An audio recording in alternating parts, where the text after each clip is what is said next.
Hey there, art nerds. This is class 2 of my How to Draw Anything volumetric drawing series. So if you're new, I highly recommend you check out the first class. I'll link that in the cards right here, and I'm also going to link it down in the description below, as well as links to some of my other drawing tutorials here on YouTube. I am recording this to help me prepare for my actual in-person physical How to Draw Anything class hosted by the St. Charles Parish Library and taught at the Parody branch. If you live in Southeast Louisiana and you're interested in taking a class with me, let me know, that'd be great, and B, let your local library know that you're interested in having me teach a class and that I am a local art educator, and hopefully they'll get in touch. But I would love to see you in one of my classes. Of course, you're also welcome to watch me here on YouTube. You can do both if you want to. So this is to help me prepare for class 2, give me a chance to make some of the demos that I'm going to use when teaching class 2, and also just kind of help me get my thoughts in order. So this is kind of a win-win for everybody. You guys get a how to draw tutorial, and I get a chance to teach the class without having to stand up and make a whole bunch of mistakes. So pretty awesome. So in class 1 of volumetric drawing, we talked about how to draw the basic volumetric shapes like spheres, and we did a bunch of circle practice because I know this is an area a lot of people struggle with. We also talked about drawing cylinders, and one of the exercises was to fill an entire sheet of paper with each of these shapes, and we worked with small foam volumetric shapes that I'm going to grab in a minute. We did some cones from various different angles. We did triangular prisms from various angles. We did cubes and rectangular prisms from various different angles. So we basically started off class 1 getting a lot of practice in, really getting a feel for these shapes, because these are the shapes that are going to make up basically anything that you're going to want to draw if you're using volumetric drawing. So here are the volumetric shapes that I used for these demos. Sometimes having a three-dimensional real-world manipulative is so helpful. I will have a link to where you can get these if you're interested in these from Amazon down in the description. But you can also go to Michael's and get the large styrofoam shapes in the floral section. Those are also great. They might be a little bit bulky for home use, but they make a great in-person teaching demonstration tool. So after we finished practicing drawing our basic shapes, getting a feel for them, and warming up our hands, because warming up your drawing hand is just as important as warming up and stretching before you exercise, we picked some household objects and practiced breaking them down into very simple 3D volumetric shapes, and then adding just a few details to make them actually start to look like what they are. We also, and I'm not going to show that here, we did some photo draw overs, taking printed out photos and drawing over them with red and blue lead or red and blue markers to figure out the basic 3D volumetric shape. So we're just really reinforcing this idea in case this is a new concept for you. Then I picked a bunch of interesting household objects. So we've got a clip, we've got garlic, and I'm breaking them down. I'm doing what's known as exploded views, where we break down those objects and figure out those basic 3D volumetric shapes and kind of make a bunch of notes. So this is a great sketchbook filler. This is a great way to build up your visual library, to build up your visual vocabulary, so that when you're drawing from your imagination, you have a better idea of how the world is put together and some of the basic construction techniques. It's also just a great way to build up those fine motor skills that are so important for learning how to draw. So I have several examples here. I also put up a 3D volumetric still life so we can practice drawing these shapes in relation to each other. Different sizes, different positions. We talked about overlap. We also talked a little bit about shading. This is another great exercise to build up those skills. Then I set up a household object still life. We broke it down into the basic 3D volumetric shapes. I explained about placement. I explained about overlap. I explained about how to create a composition. And then we added in the details and tightened it up so that we had our finished still life illustration. If you're one of my patrons on Patreon, not only are you going to get access to this class tutorial, but you're also going to get access to the presentation that I created when teaching this class. And you might notice there's going to be some differences between this and the presentation that I'm creating. And I kind of want to touch on that just a little bit. So we weren't able to hit everything I had hoped we were going to be able to cover in class 1 in person, but I was able to cover all of that in the video version of class 1. So there's going to be things that I'm going to touch on or go over in the presentation for class 2 that I'm going to kind of gloss over or skip in the video version, because you guys can go back and watch class 1 if you want those walkthroughs. That's going to save me time. That's going to save you time. So that's just kind of the differences between the two.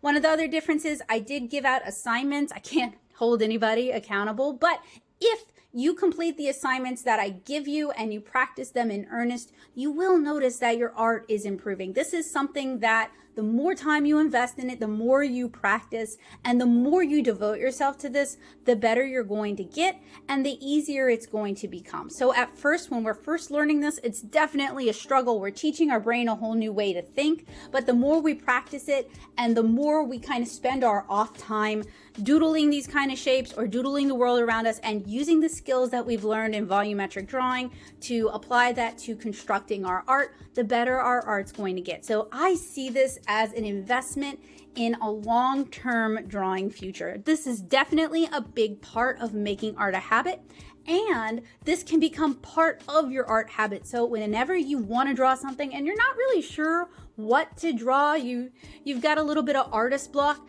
these kind of exercises are a great way to scratch that drawing itch, to feel like you're being productive and actually be productive, and to get some stuff into your sketchbook that might inspire further ideas. So as a quick recap, the exercises that I gave out in class 1 were to fill one page of a sketchbook up with each of the 3D volumetric shapes that we've been talking about. I'll pull them out for you guys here as a demonstration. To fill up one page of a sketchbook with volumetric studies of household objects drawn from different angles. So it would be one object per page drawn over and over and over again from different views. To practice volumetric still lifes, focusing on the basic shapes. And to practice a household object still life, focusing on the basic shapes, refining those shapes, adding detail and surface design, as well as contour lines. So for today's class, I hope that we can explore drawing more complex shapes, such as vehicles, flowers, people, and more, and talk about how to take your art to the next level, adding detail, contour lines, and surface design. And I want to do some drawing exercises where we practice drawing real-world environments, and I'll demonstrate how to break those environments down into our basic volumetric shapes. So this kind of ties in with some of the tutorials that I've done on 1.2 and 2-point perspective. I'll have those linked down in the description below if you're looking for more on how to draw environments. So for my friends practicing along at home, I've set up a slightly more complicated still life. So I've got some larger forms, I've got some smaller forms, and I have a whole bunch of forms. We're going to do this together in time lapse, and this is just going to be kind of a warm-up exercise to kind of limber up our hands and get us ready for our drawing session today. Things got a little bit shifted as I added my sketchbook to the table. Thus is the constraints of recording for YouTube, but that's fine. So I'm going to have a smaller version of this as a photo down in the corner if you want to draw along with this. I recommend you set up your own and we just do this together as a companionable thing. I've got my sketchbook here and I'm going to adjust the camera so that you guys can see more of my sketchbook, thus less of the still life.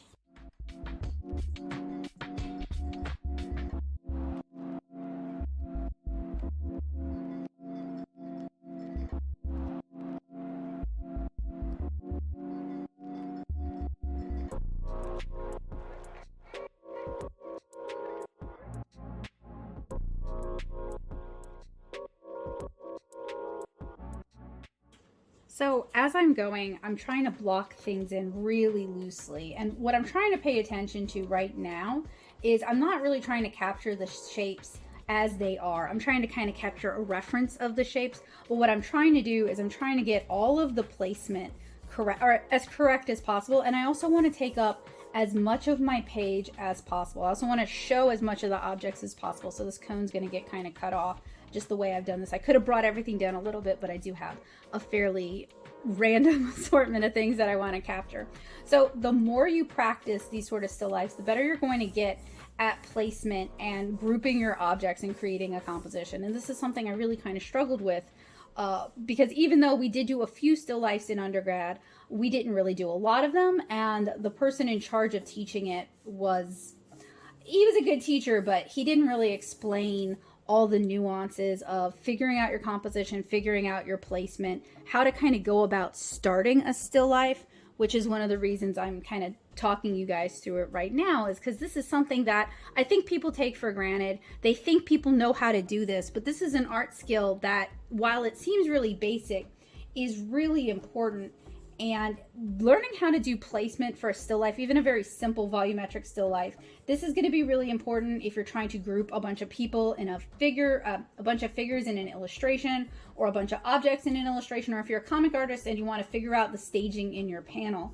So this is all pretty important despite being fairly basic. And while, you know, some people assume, oh, this is taught in middle school art, this is taught in high school art. Well, first of all, not always. In fact, frequently talented art skips this. I'm not really sure why. And then a lot of people don't get to take art in high school. So even like I have 2 degrees in art and I didn't take art in high school. So it's kind of a crummy assumption to make about people, or about what their basics might be, what their baseline might be. So that's why I want to kind of like walk you guys through it a little bit. If this is kind of basic for you, you can just kind of skip this section. But I know there's going to be people out there, because I would have fallen into this, who were never taught these. So I kind of did a big oval grouping to figure out the placement on the page, how much of the page I wanted this to take up.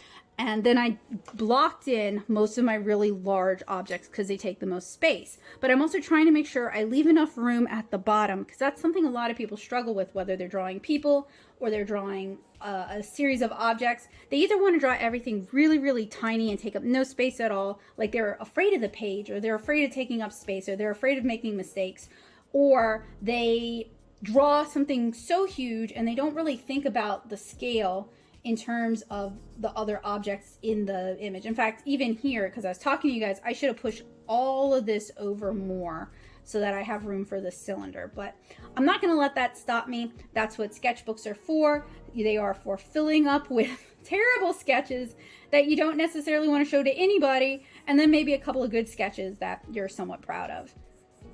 Because that's the whole point. You got to have somewhere to learn and practice and experiment. And I'm just loosely blocking everything in right now. I could move things around. I recommend you don't spend time erasing. I would rather see you redraw it on top of it, or flip it over and go to the next page, rather than scrub, scrub, scrub, draw, draw, draw, scrub, scrub, scrub. And part of that is the mindset that at this stage erasing has. Erasing is good for fine details. Erasing is good for you're drawing a figure and you want to fix an arm maybe. But right now we're just practicing rote drawing skills. We're trying to get as much mileage on our paper, as much mileage on our pencil as possible.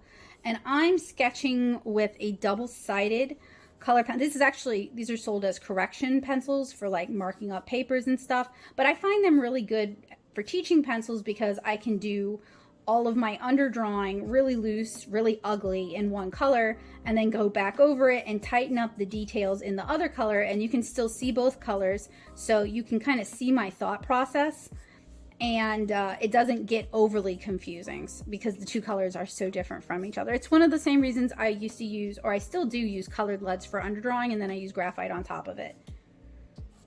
And then finally we have our cube, and then we can kind of tighten everything out. And as you guys can see, I still ran out of room on the page. Now, if you're doing a still life, you might want to work, usually we would work with these big newsprint pads, and our teacher would encourage us to draw with the whole arm, draw not just with your wrist, not just with your fingers, elbow all the way up to your shoulder.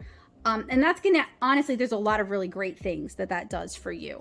That gives you really clean, smooth arcs. It's easier to draw circles if you're using your whole arm and just drawing bigger than if you're just using your fingers and doing really small circles. It's really hard to control it like that, and you tend to get like those kind of petted lines that are just really, they seem very insecure. So draw with most of your arm and save the small details for your wrist and your fingers.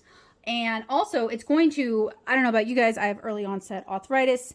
I know a lot of artists who have carpal tunnel syndrome or tennis elbow even.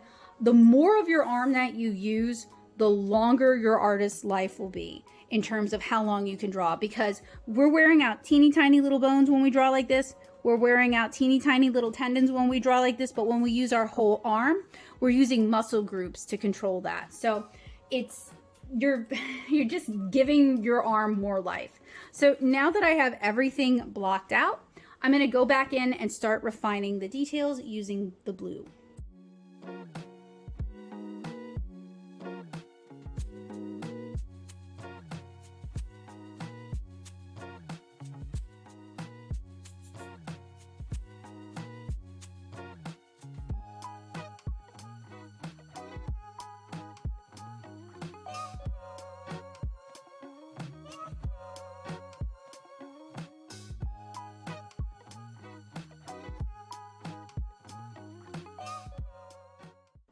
And I'm doing another volumetric still life with you guys again, because this time we're introducing a complexity. We're introducing scale to the equation. So we're not just drawing a bunch of shapes that are mostly the same size. We've got some really large shapes, we've got some really small shapes, and we really need to pay attention to how they look in relation to one another, because small things can make large things seem even bigger than they are, and vice versa. And that's another little skill to have when you're learning how to draw, is scale and how things are in relation to one another. We're also taking a look at placement. We've got a much more complicated, even though we're still just doing volumetric, they're very simple shapes. It's much more complicated now because we've got overlap to consider, we've got placement to consider, and I'm also going to introduce a little bit of shading. So in part 3, I think I want to introduce lighting to the equation. So we'll talk about that later on when we get to that. But that is another very, when I say simple, it's deceptively complicated, but it can be a quicker way to add a lot of liveliness and personality to your drawings without having to invest a whole lot of time.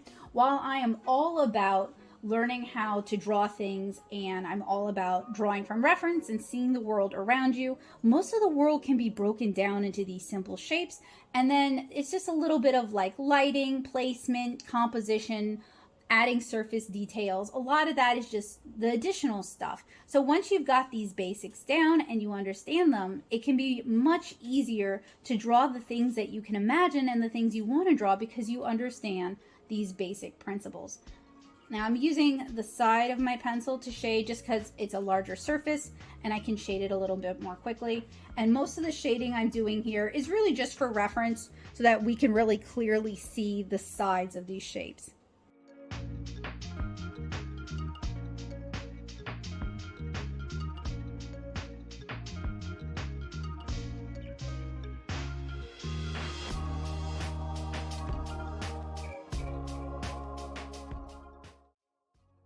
And with this still life at this stage, the refining stage, I'm working from front to back, so the objects closest to me that don't have anything overlapping them to the back of the image. And part of the reason I'm doing this is it allows me to focus on which details I'm going to include and which ones I'm not going to show. And it also gives me a chance to adjust some of these shapes, to move them over just a little bit to more accurately reflect the still life that we're looking at. Whereas if I just had picked a random spot or decided to work from left to right, I might not have the options to kind of adjust things as much.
Okay, so I have finished my volumetric still life, and I hope you guys can see a lot of value with doing something like this. Even though it seems like it might be boring, focusing on these basics allows us to really hone in on scale, size, shape, overlap, shading. So once we've got this kind of down pat, we can start to move on to more complex still lifes. I mean, frankly, if you want to, you can do that even when you're not ready, because there's a lot of value in kind of going back and forth and pushing yourself and trying things you're not quite ready for artistically, so long as you're aware that any failures you might have aren't really failures, they're just part of that learning process. So I think now would actually be a great time for us to talk a little bit about contour lines and surface design.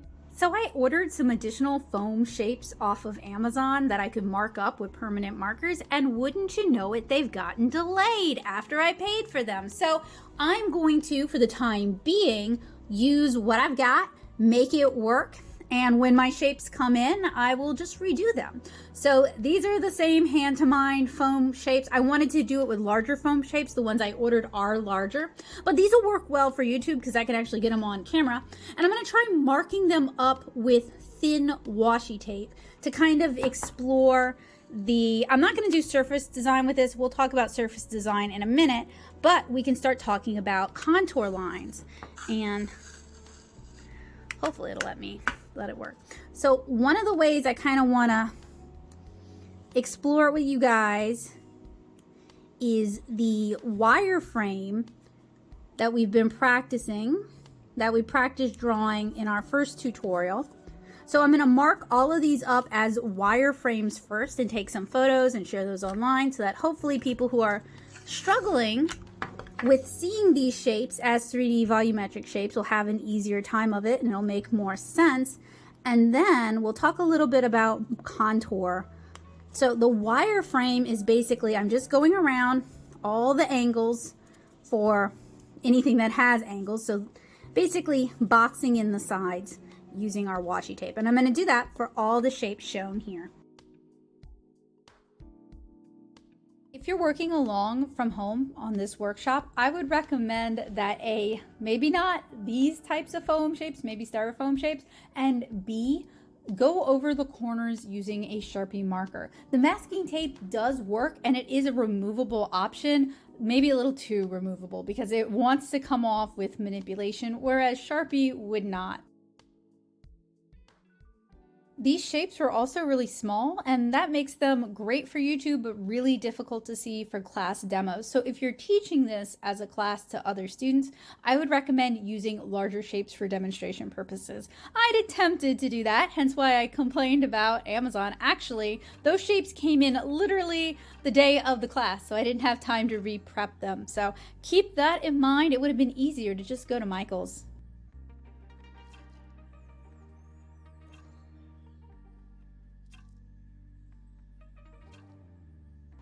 So we've got our straight-sided forms done. So next up is our rounded forms, and these are going to be a little bit more challenging. I'm definitely going to do the parameter of the 2 circles, but with the sphere, I'm going to do 2 hemispheres, and then I might do, we'll find out together. The rounded forms are definitely more of a challenge, and if you want to use washi tape, styrofoam would work better than this kind of foam. In fact, I end up using MT black washi tape on a styrofoam ball, and that turned out really pretty good. I'm really pretty happy with it. So I'm basically just focusing on going around the edges and then kind of trying to find the center of the shape. We're really just trying to find a way to make that basic shape easier to see at first glance. So when people are practicing using this, they don't have to struggle to see the shape or see its volume.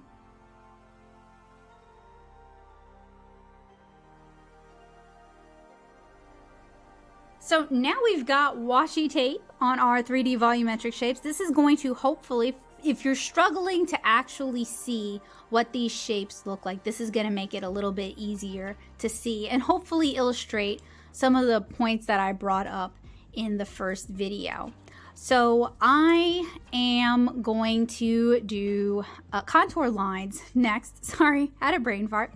So I'm gonna set these aside. Well, we're gonna have a segment where I show them at different views in case you wanna practice drawing them, in case you had your aha moment. And then I'm going to talk about contour lines with you guys.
So let's talk about contour lines in a really basic way. Contour lines are anything that's going across your object that gives you an idea about the dimension or the shape. It's also, when you include them, it's also going to give the viewer a better understanding of the shape, and it's going to make your work look a lot more realistic.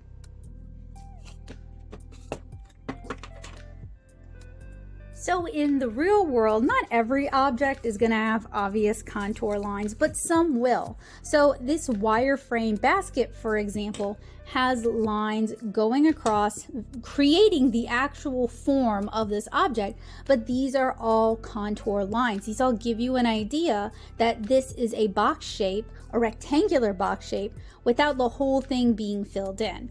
Or these lines that go across this ball all the way across, these would also be contour lines. Even like writing text images that go across, say, packaging or go around packaging can give you an idea of the forms that you're looking at. So I am going to create a demonstration for you guys with a few shapes. We've got a cylinder, a sphere, and we've got a rounded cube. So I'm going to use masking tape on these to create some contour lines, and that'll hopefully give you guys an idea of what I'm talking about. And then we're going to select several household objects and practice drawing contour lines to kind of get a feel for it. So we're going to start with what I assume, what I hope will be the easy one, the cylinder. And we've actually got two cylinders stacked on top of each other. These came from the floral section at Michael's. So it's not like a perfect cylinder, but it works well for us right now. So this is similar to the Wireform. In fact, the Wireform are a type of contour lines. And you don't have to do this at home. I'm just doing this as a demonstration to kind of help demonstrate how these lines, and I'm using washi tape to represent our contour lines, how these lines go around or across the shape and give the viewer or the artist an idea of the dimensions and the form. It also helps create a sense of volume. So when you're drawing contour lines on a shape, you actually want to follow the perspective of the shape. And I talk about this a little bit more in some of my perspective tutorials. If you guys are looking for something more in depth, I'd be happy to create a tutorial about that as well.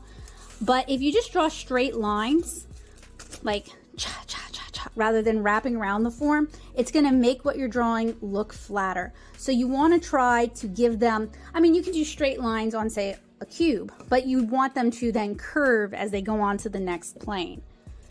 So we have our horizontal contour lines.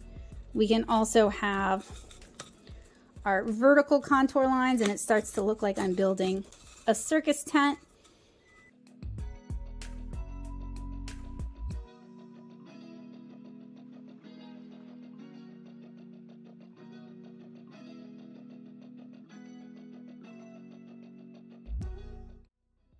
So basically what I'm doing right now is I'm making some demos that my class or myself can practice from. So with the wireframe, we really just focused on putting mesh, putting tape, putting washi tape where the 2 planes or 3 planes all intersect, where we get corners.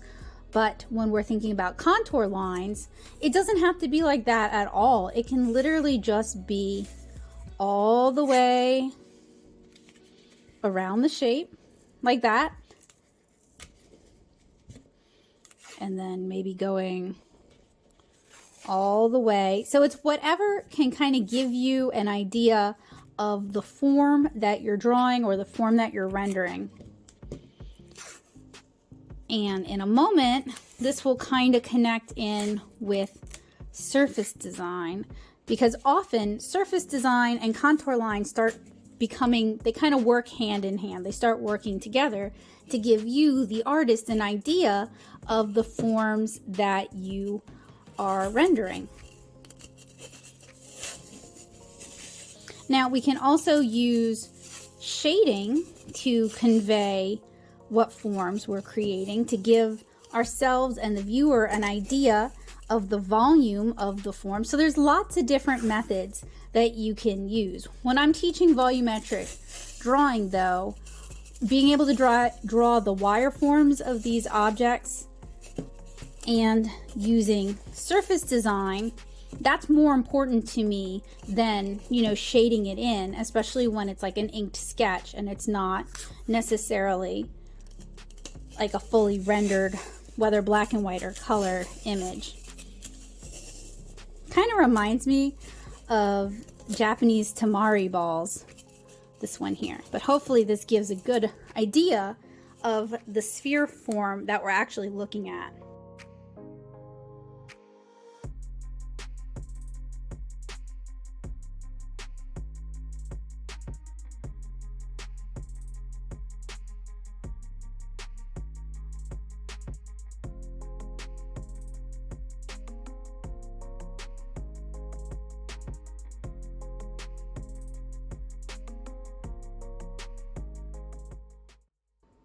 These wireforms and contour lines can also give us a better idea of the perspective from which we're viewing these objects. It's going to make it a little bit easier to tell if we're looking at something top down or bottom up. It's going to make it easier for us to tell as the object rotates in space what faces we're able to see. It's also going to make something that would otherwise look like a rectangle when drawn face on look like the cylinder that it actually is. And it's definitely going to help turn a circle into a globe or a ball. So let's practice drawing our contour lines with some real world objects that really exemplify contour lines. Cans can be a great opportunity to practice drawing contour lines, as well as wireframe and wicker baskets. And then any ball that has kind of a surface pattern on it, like a basketball or a volleyball, could be a good way to practice drawing these sort of contour lines on a sphere. So I've got my sketchbook. What I'm going to do is I'm going to draw each of these from a couple, maybe 3 different views, and that's going to help me better understand how contour lines sometimes work in the real world, not just from those volumetric examples that we've created. And like I told you guys before, the more you practice drawing from life, the more studies you do, and the more you really look at, analyze, and consider what you're drawing from real life, the better you're going to become as an artist, because not only are you building up muscle memory, but you're also building up a library of these objects that even if you can't 100% remember how to draw them, you can recall them enough that when you reference them, it's going to be much easier to draw them. I tried to select a variety of objects that immediately suggest contour lines. We're going to start with a simple ball, and on the surface of the ball are different stripes. Stripes are a great place to start when it comes to contour and cross contour lines because they make it so much easier to see the form. This is actually a great way to study drawing fabric and practicing fabric folds, which we'll talk about in our third class. So you guys can see the angle that I hold the ball really changes how the lines are perceived. Now for this glue bottle, the label itself forms contour lines as it wraps around the surface of the bottle, and the lines on the bottle also form contour lines, and the text on the bottle does as well, because basically it's a straight line that's wrapping around the form, but the bottle itself, the glass itself, has some visible contour lines. So if you look carefully, you guys should be able to find a lot of examples. Some of them are going to be more obvious, some of them are going to be a little bit harder to find, but watching and paying attention to how labels and text and like surface grooves on something, how those wrap around the object and how they change as our view of the object changes. It's going to really help you improve a lot as an artist. These drawing from real life exercises are not only a great way to get some art and get some studies in your sketchbook, but it's also a great way to train your eye and train your hand.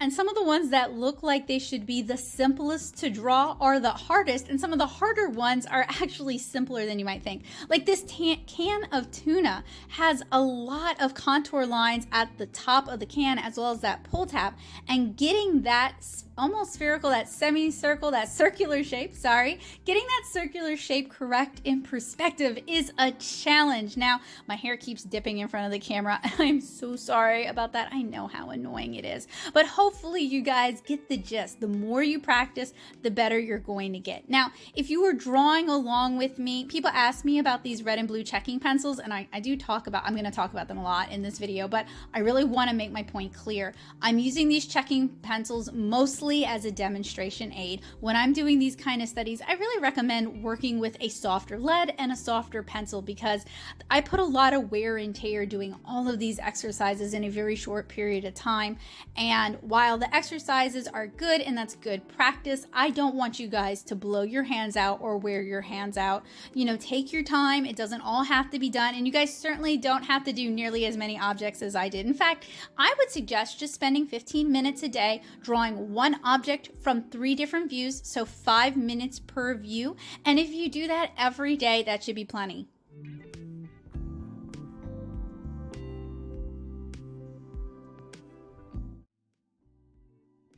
Now this little star keeps making a reappearance. In this instance, it's because all that wire mesh that's used to make up the star, because it's meant to be like a little lantern locket, that's a great indication of contour lines, and it really gives us an idea of what the form is and how to render the form. I've selected it a few other times because it's also a little bit complicated to draw, but it's also a lot of fun, and it's small enough that I can hold it in my hand and show it on camera. But practicing drawing things over and over again each time with a different eye, or you're looking for different elements, can be a great way to really practice that skill set. So another thing that we're going to talk about a little bit later on is surface design. Surface design and contour lines can often be very similar. They can serve the same purpose. We're really looking for things that help give us and the viewer an idea of what sort of volumetric shape they're looking at, what kind of object are they looking at, and it also helps give a sense of dimensionality, especially as we start to shift things in perspective.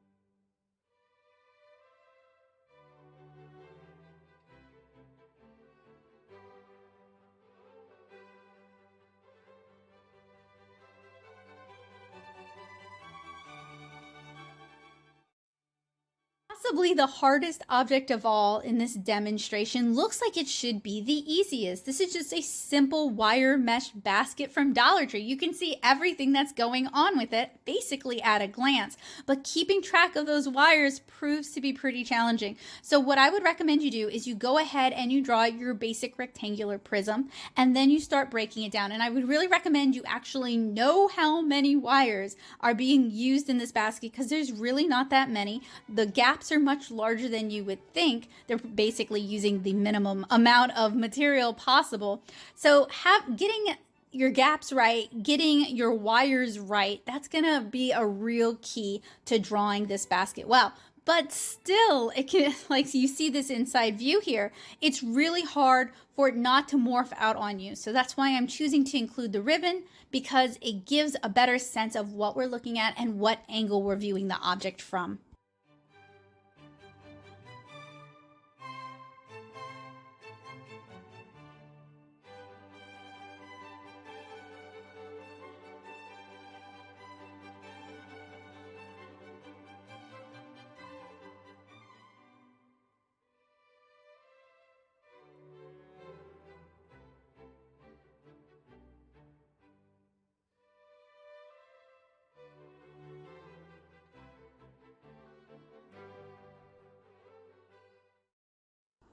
If you're following along at home, then you have completed several different views of objects that have cross contour lines. And I did kind of misspeak earlier when I said contour lines. I should have said cross contour lines. Contour lines is usually just a line drawing without any real framework underneath, whereas the cross contour lines, like with this wire basket, they kind of provide like a wire framework. But contour lines in general, these lines are just going across the contour of the shape. So by now you should have completed several. Maybe you had to redo a few. Hopefully you tried different views, and these can be done with just simple household objects. You don't have to go out and buy anything. Although I will say finding things that have clear contour lines on it is really helpful. So similar to contour lines, but a little bit different, a little bit. So contour lines can be a type of surface patterning or surface design, like a shirt that has stripes on it. But there's another type or several other types of surface design. And surface design can be really useful for helping others understand the forms that they're looking at. So like, for example, we have a D20 that my friend Kabocha made, and on every face of this D20 we have a different number. So not only the shine and maybe some of the glitter would help us see those individual triangular faces, but the individual numbers as well. So having surface design on your objects can help give an idea for the form of the object without having to draw every single face of the object. Something else that might utilize surface design would be packaging. So we did a little bit of packaging with the can because the lettering, the art follows the form around the can. So it kind of deforms the lettering a little bit. And when we talk a little bit about perspective, this is going to come up again later. But even with this eraser, which is pretty straightforward, the surface design, the packaging information gives us information by, so it would be easier for me to draw this and explain as I draw than to try to explain it as I go. But this is actually where surface design can become really helpful. So we have here an eraser. It is a rectangular prism, and we're going to draw this side and this side, okay? So what's nice about surface design, packaging design, is it's going to help us decide, it's going to help us show to the viewer how the packaging is moving in space, how the object is moving in space. So I'm going to quickly do a poor job of sketching in the eraser. That's okay though, because that's not really what's the most important part. And if we had done some perspective lines, and that'll be a different tutorial, we could have squared this up so that everything lines up, everything's going kind of the same way, everything makes sense. Making sure that things are kind of going the same way in terms of the horizon line and perspective is a big part of learning how to draw everything. But when you only have 3 1-hour long class sessions. You gotta kind of get to the meat of it, get people invested, get people interested, and then move on.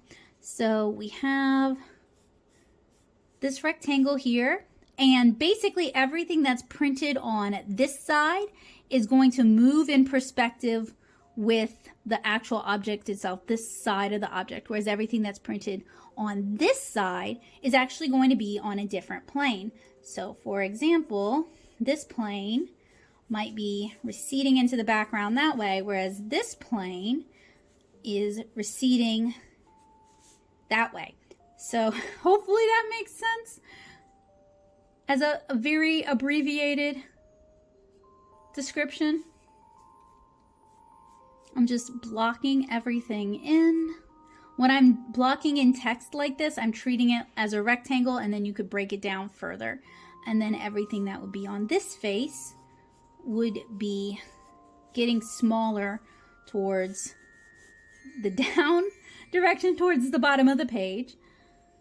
So if you want your surface design to really have an impact, to really make the shape make sense, then it needs to follow. It can't just be, you know, written on like it's flat. It needs to follow the curves of whatever, the curves or the angles of whatever it's printed on.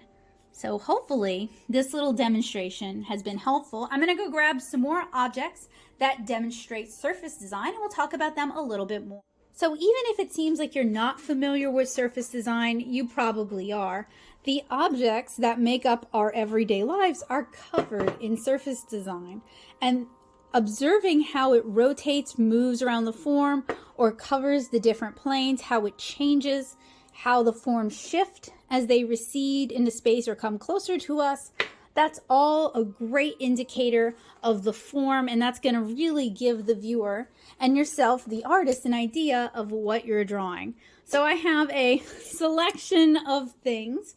Many of them are pottery. That's just a popular thing to cover in surface design, but fabrics are also typically covered in patterns, thus covered in surface design. And observing how they kind of fold and bend and morph as they cover an object, like if we were to drape a cloth, observing that can be a great way to not only depict the clothing folds, but to also convey the surface design and the pattern. So I do have some tutorials here on the channel where I talk about drawing fabrics, drawing folds. If you guys would like me to cover that again in another tutorial, let me know down in the comments below. For today's workshop, I'm not going to do much, if anything, with fabric because we have a lot of ground to cover. So what I'm going to do instead is I'm going to practice drawing as a still life some of these household objects that are covered in surface design.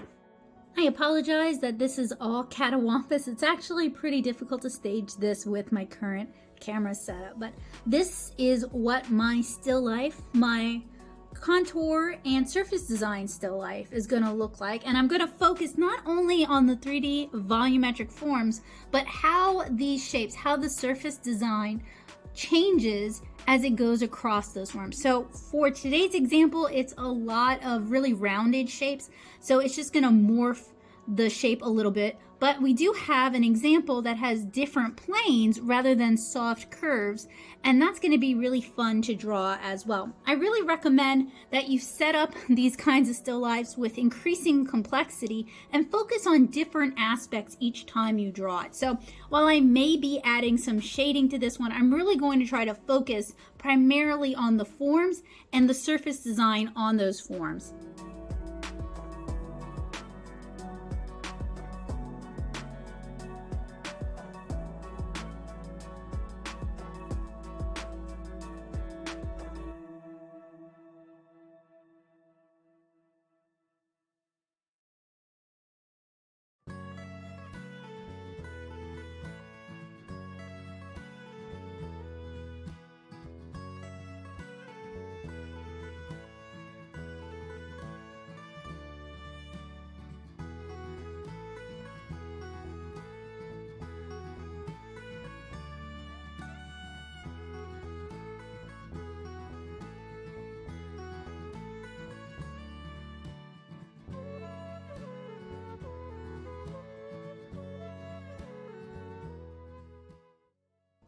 So one thing I want you guys to notice while we're doing these is that objects, as they move away from us, get smaller. And that might seem like a big old duh, like it's something most of us know, or we've been told that, but think about it while you're doing it. And if you need to, kind of force it, draw things a little bit smaller than you think they are, just to really push that sense of depth and distance.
So hopefully with this still life, you guys were able to see how surface design, in addition to using contour as well as some shading following that contour, can help us start to bring our images more into the three-dimensional realm.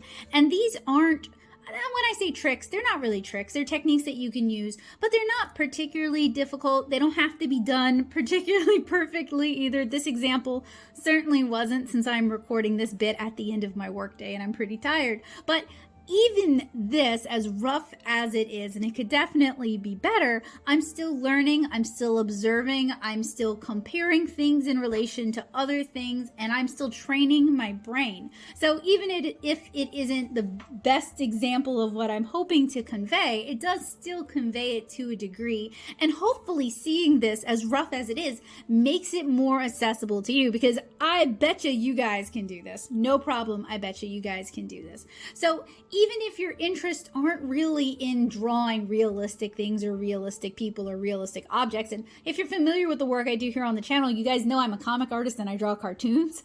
These kind of exercises can be great for training your brain and training your hands and just giving you more skills and more tools that you can use later on.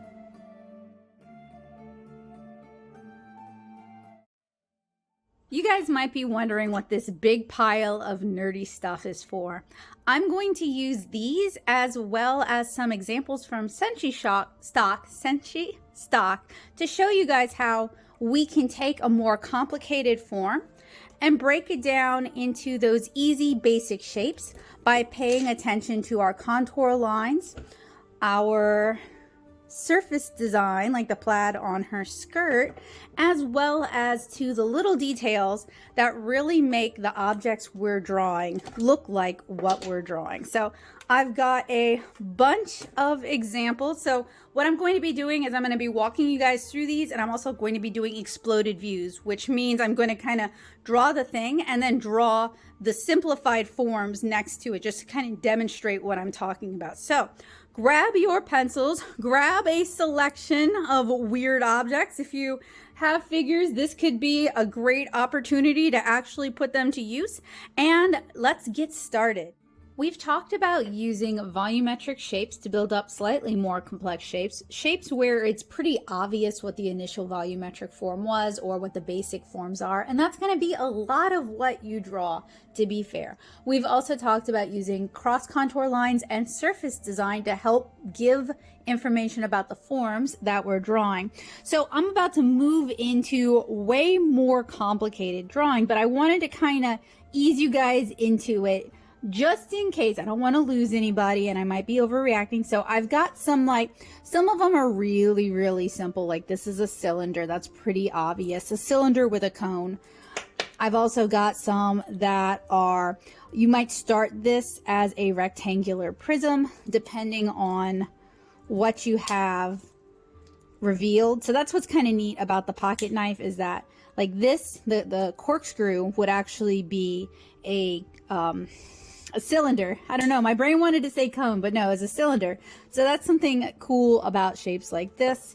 This, we'd probably start with a pyramidal shape and just kind of put it on its side and saw some planes off and divot the insides. This is two hemispheres with some cylinders and some cylinders, and I'd probably do this one as a cylinder as well, and a cube and another cylinder. These would be a rectangular prism with just maybe a flat plane, and then some cylinders, and then for the wire, depending on how much you want to break it down, the wires are two really long cylinders. Then with the cat, we have, this one's an interesting one. I know the head is a cylinder for the base. The legs would be, not cylinder, sphere for the base, with two pyramids for the ears and a pyramidal shape for the nose. Two cylinders maybe for the legs. This could be broken up a number of different ways. You could do it's almost conical. You could do it as a cone. You could do a couple of like egg shapes stacked onto each other. So there's a number of different ways. And as we get to more complicated shapes, that's going to be the thing. It's not going to be so obvious how to break it down. So it's going to kind of be however you as the artist want to interpret the shapes. So there's going to be fewer wrong answers and more kind of amorphous answers. For the scissors, I would probably block it in like we talked about in our first workshop together. I'd probably block in the handle because this one's pretty complicated. And gee, this could almost be a cone, and then we just flatten off some planes. So this is another one that we could go about this a number of different ways. Then for the bike light, this one's kind of neat too, because as you guys can see, we have a triangular prism here. If we look at it like this, with, what is that, like a torus? A donut is a torus? Or you could decide to block it in as a rectangle and shave the sides. So this one you could do in a few different ways as well. And then with the screwdriver, we're back to easy. You can block it in with a cylinder and a cylinder, or if you notice, if you pay close attention, and this is why I like drawing from reference, is you start to notice things. Instead of thinking you know what things look like, you actually learn what they look like. This is actually a really long rectangular prism because it's square on the sides. Pretty neat. And then it flattens out into a wedge. Just to warm up, I'm going to do some exploded views for this, and then we're going to move on to a very basic, very simple way of drawing people. I've got a lot of how to draw people tutorials here on the channel, both semi-realistic and cartoony. So if you're looking for something more in-depth, I've got you covered, but we're not going to cover it today.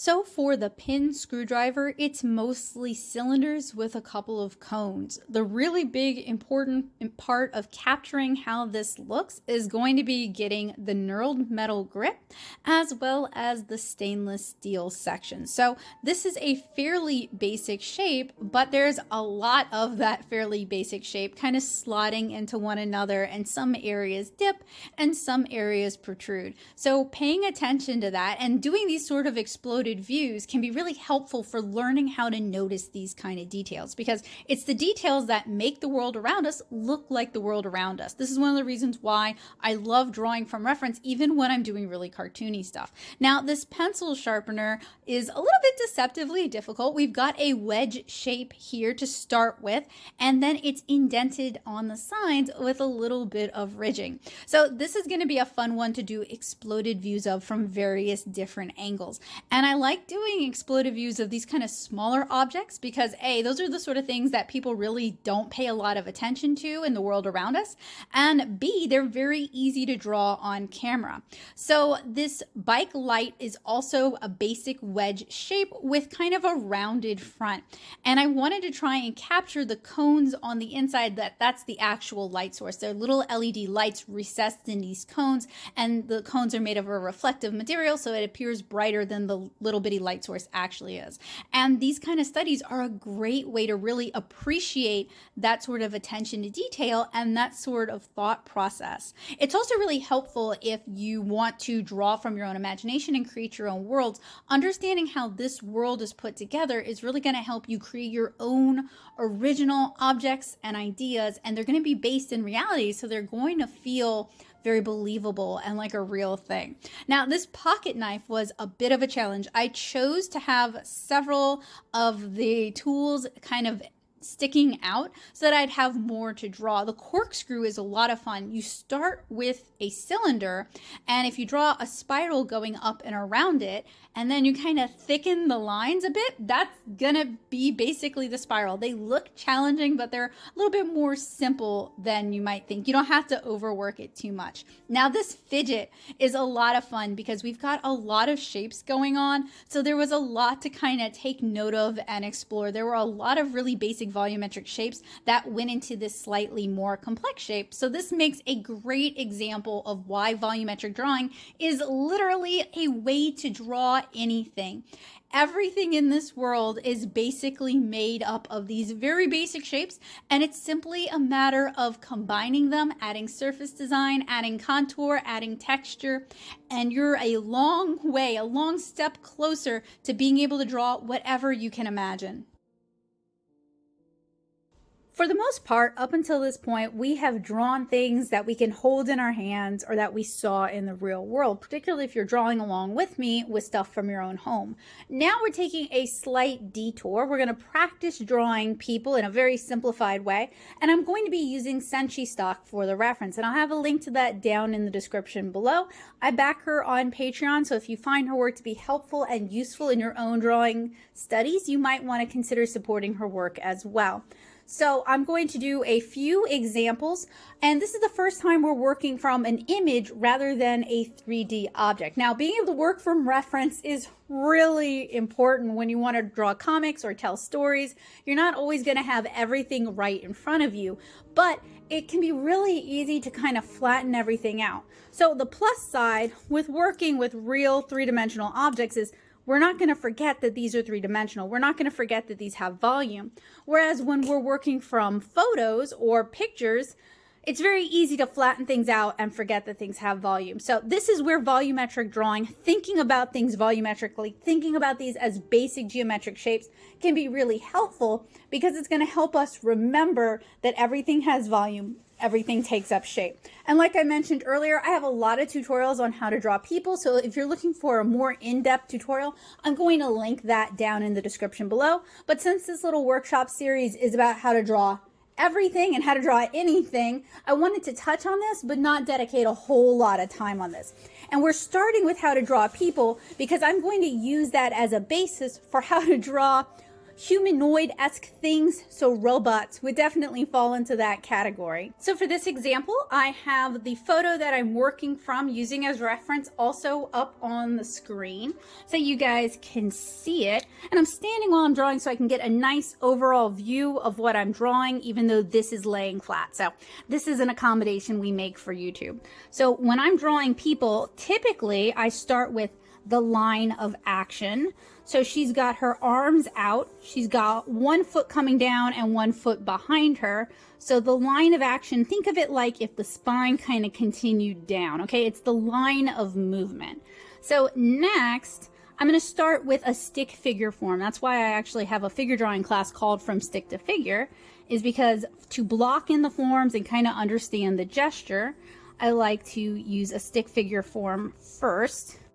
So I start with a rectangular shape that I've kind of warped to represent the torso, and then I use an egg shape for the rib cage and an oblong egg shape for her pelvis. I'm gonna flesh that out a little bit later on. We're still in the stick figure stage. I figured out where the neck went, and on our egg, the neck is actually a little bit lower down. It's not right at the top of the egg. It's actually towards the front of the egg. I'm gonna block in her head using a sphere. And this is all rough placement and rough sizes. I'm gonna adjust that as I go. So we're focusing on stick figures at this point. I'm also paying attention to what I'm seeing with this pose.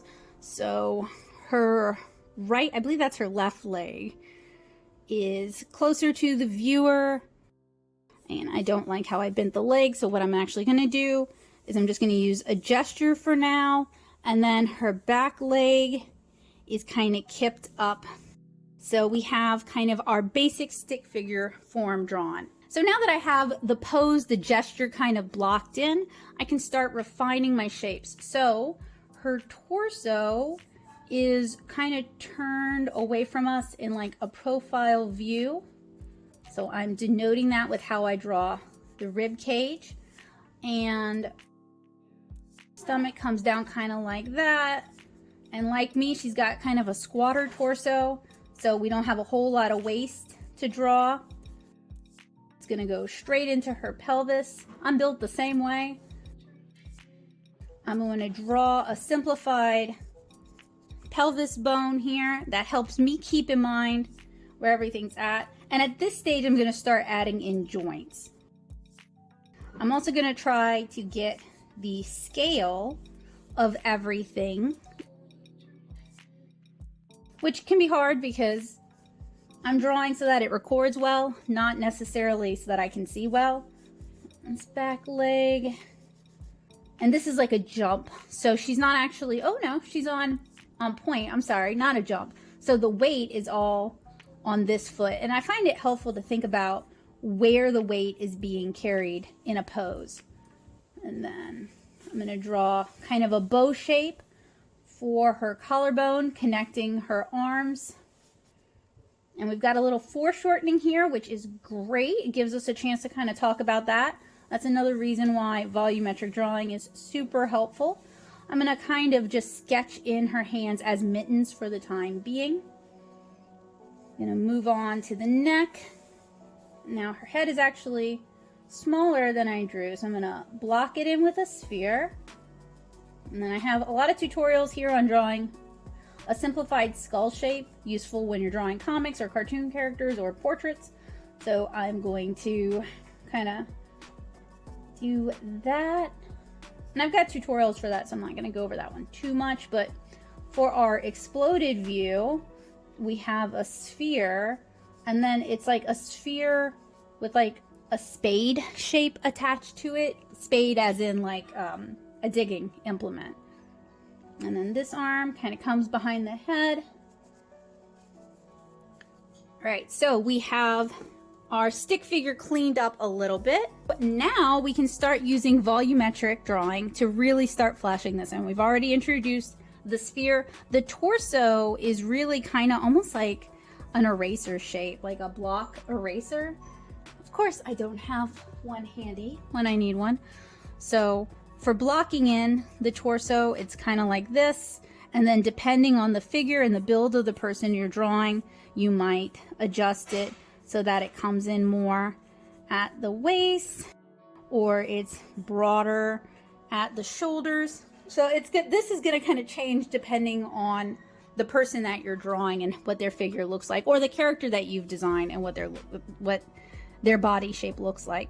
And a lot of this came from the Glenn Villepeu drawing manual, and I've talked about that a lot, but it's a resource that I really recommend. So for drawing people, other than this kind of rectangular prism and knowing how to draw a sphere, the other big thing you need to know how to draw is cylinders, because cylinders are going to make up the limbs and the neck.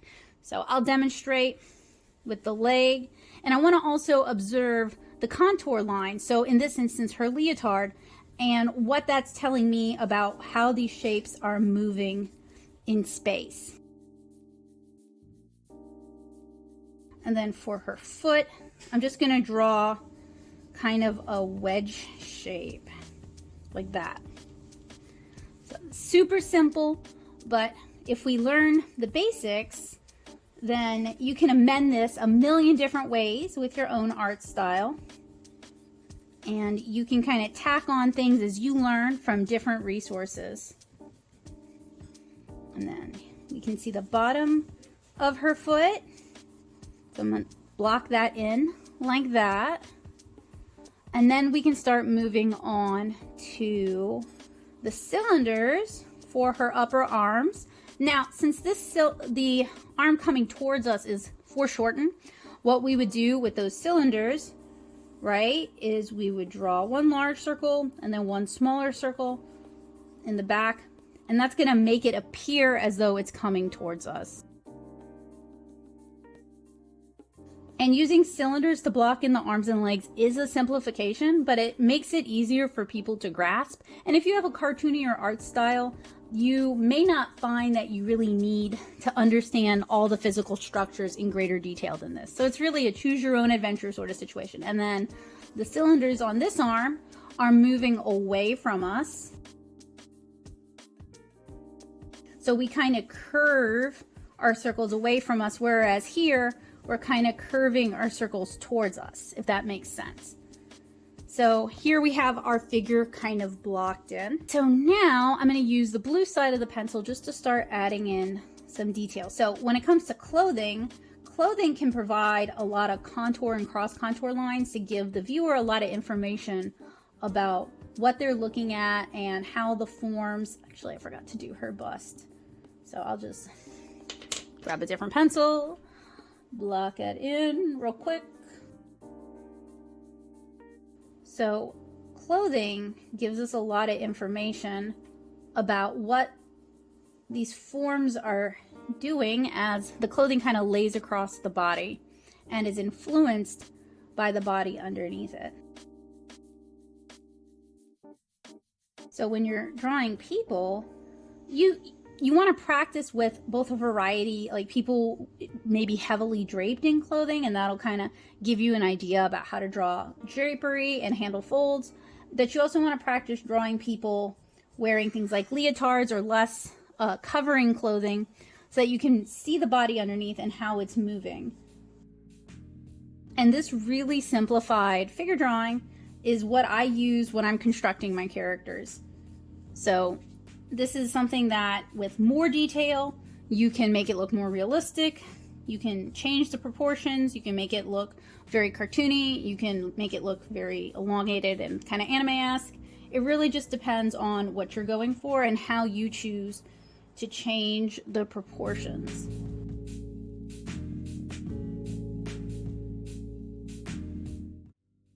Something else that I do is you'll notice that the limbs, they're never straight. They always have a bit of a curve to them. That adds some dynamism, makes the figure look more lively and like it's in movement.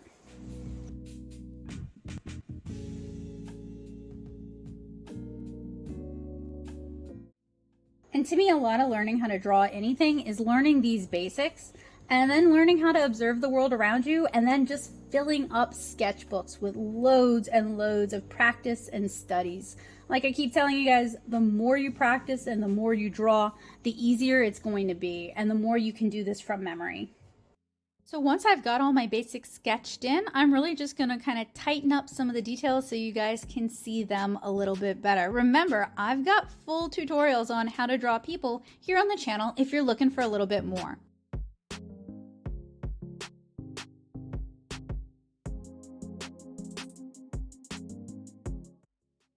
So what I really love about our second example is just how dynamic her pose is. And that's something that I really wanted to capture. Now, this is something that's a little bit more in-depth figure drawing. It's still volumetric drawing, and we're still going to be using volumetric principles, but we're also going to be using some animation principles like squash and stretch to really convey that motion.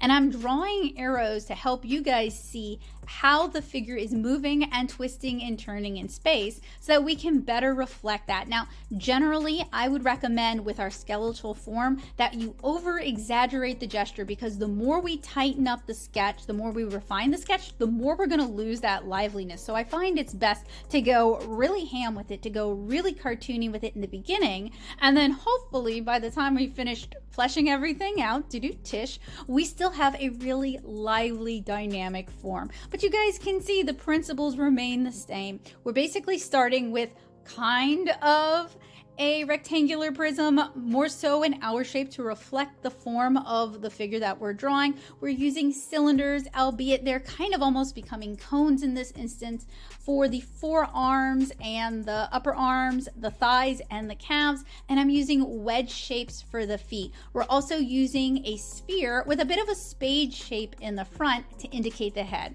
And like I mentioned earlier, I've got loads of figure drawing walkthroughs and tutorials here on the channel where I can explain this in much more depth. This How to Draw Everything course is really just a crash course to show you guys that basic volumetric drawing can be applied to any subject matter that you're interested in learning how to draw.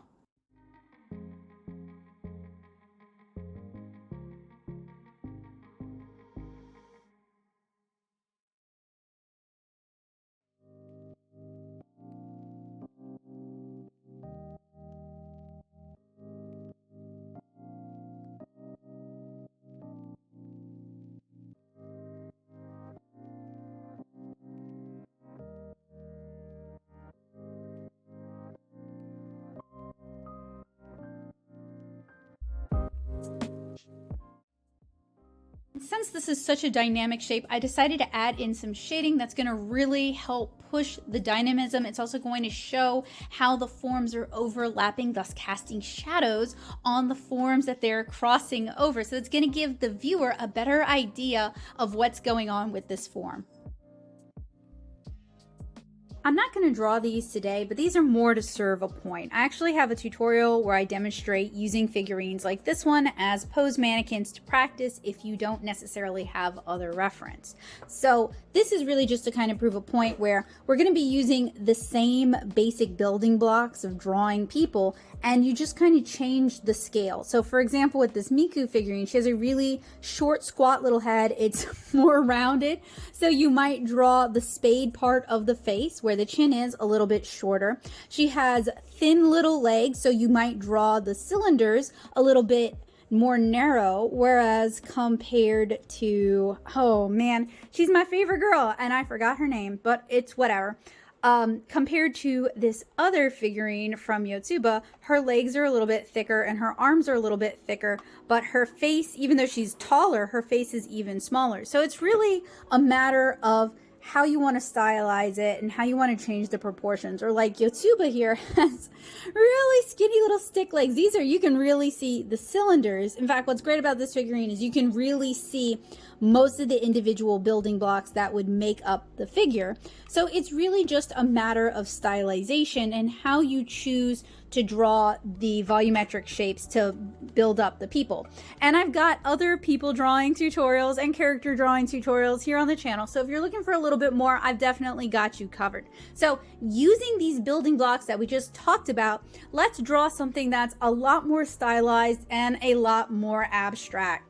I want to call this a Zaku, and I know it's not, and my brother, who's a way bigger Gundam fanatic than I am, knows what this is, and he told me, but I forgot. I only have so much room in my brain, and unfortunately I dedicated that to Pokemon years ago, so I cannot remember Gundam minutia, but I'm sure one of you will very gently, kindly, and politely let me know which figure this is, and maybe even who piloted it, down in the comments below. But as you guys can see, this is a humanoid robotic figure. It's a mech suit, but we're gonna call it a robot just for simplification purposes. And it's got all the same basic parts as a more humanoid figure. We've got the head, we've got the arms, we've got the legs, we've got the torso. So really, the only thing that's going to change is the proportions and how we stylize this. And this is where contour lines and surface design really start coming into play. How we pay attention to the different details on this and how we tweak the proportions to make it look like what it's actually supposed to look like. All right, so this guy is starting to venture into kind of big territory. So instead of holding in my hand and drawing him like that, I've got him propped up on the desk. He's an older fellow, so his joints are all worn out, and man, I feel ya. So what I'm going to do is I'm going to put a photo of our propped up figurine so that you guys can see what I'm drawing, and I'm going to change the view so it's a little bit easier for me to draw and a little bit easier for you guys to see. So I've got my figure just out of shot. It is a little bit challenging to stage these kinds of things, so I apologize. I'm going to lift this up so you guys can see it, so I can see it, and that way we can get the proportions a little bit more. This is a Blick Studio sketchbook. I sure wish the chipboard had better support because it is really wibbly wobbly, and the whole point of the chipboard is to give you some structure so that your sketchbook doesn't bend everywhere. And it does happen with larger sketchbooks, but I think this size should have a little bit more rigidity. So what I'm going to do, I guess I'm going to do it like this and have to stand. But anyway, so I'm starting with line of action, very similar to what we had when we were drawing people. This is a very simple pose because the point is to demonstrate how we can modify humanoid proportions for any kind of like robot or mech, so long as they themselves are kind of humanoid. So I'm gonna basically block everything in really loosely. I'm not yet thinking about the volumetric forms because I just want to kind of get everything down on the paper. And I do appreciate my brother loaning me this figure. Ooh, okay, I drew his top of his torso way too big. I do appreciate my younger brother loaning me this figure so that I have something like this that I can use for demonstration. Sometimes working from these kind of toys makes it a lot easier to explain a point because all the forms are really stylized and a little bit more simple, so it's easier to see certain things than if we were drawing, you know, a person. So I like having a variety of options when I'm demonstrating and teaching this kind of stuff. I'm not gonna draw the gun.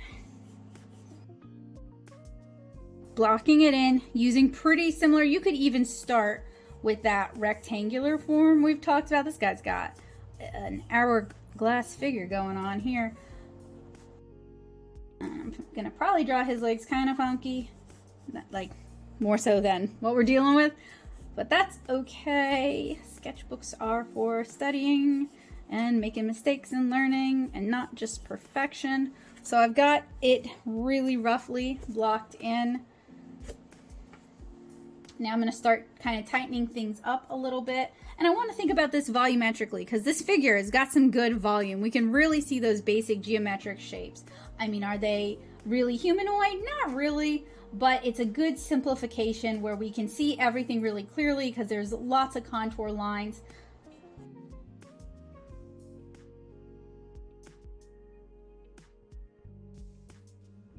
So right now what I'm trying to do is I'm really trying to capture the volume of what we're looking at. I'm not necessarily trying to get everything perfect. I'm just kind of blocking things in so that when we're tightening this up, hopefully it'll be a little bit easier. And he's got this like flange thing before we get into his little puffy pants. Oh my goodness, I'm just gonna call everything the wrong things and have a really angry comment section this time.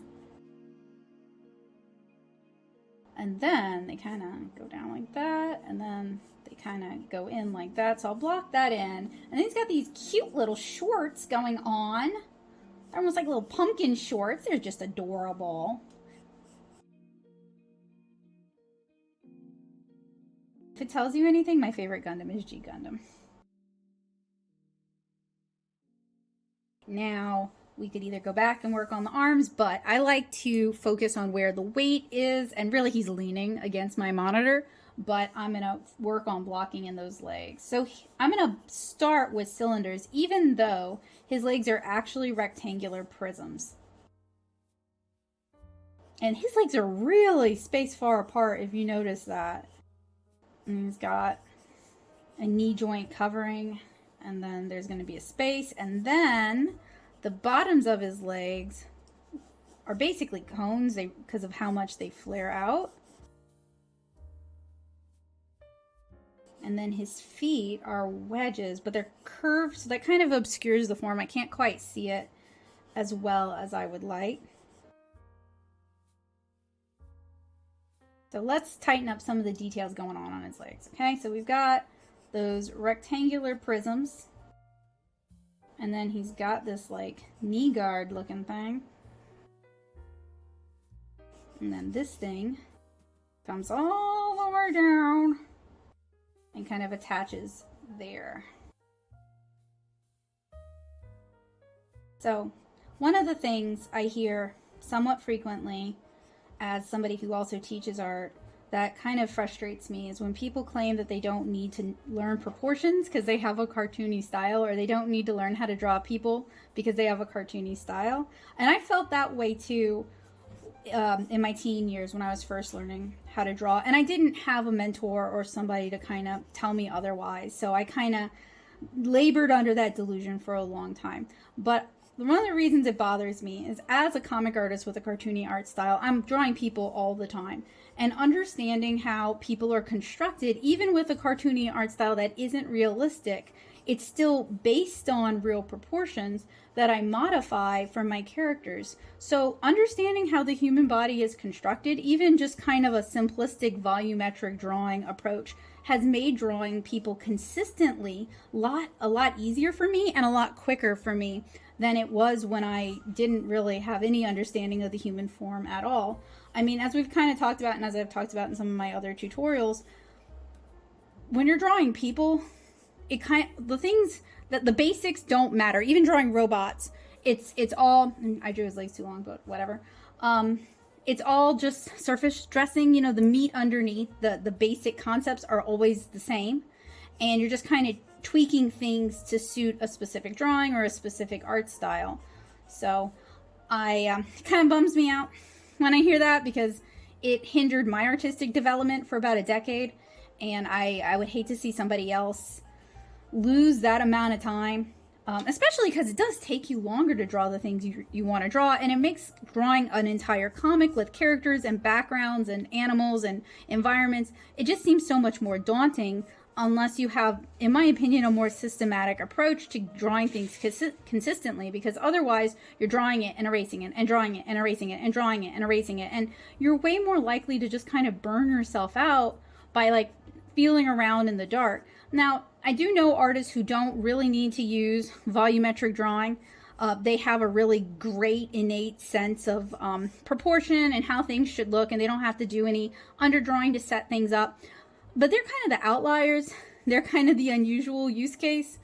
So if you find yourself kind of resonating with what I'm describing with the draw and erase, draw and erase, draw and erase, I think maybe learning a systematic approach to understanding how people and animals are put together and how the world around you is put together, whether or not you opt to utilize that to draw things realistically or to draw things cartoony. And another little side tangent, and this is not my best, but I'm also talking. In my opinion, as a cartoony artist, drawing things realistically from photo reference is not hard. Many people can learn how to do that.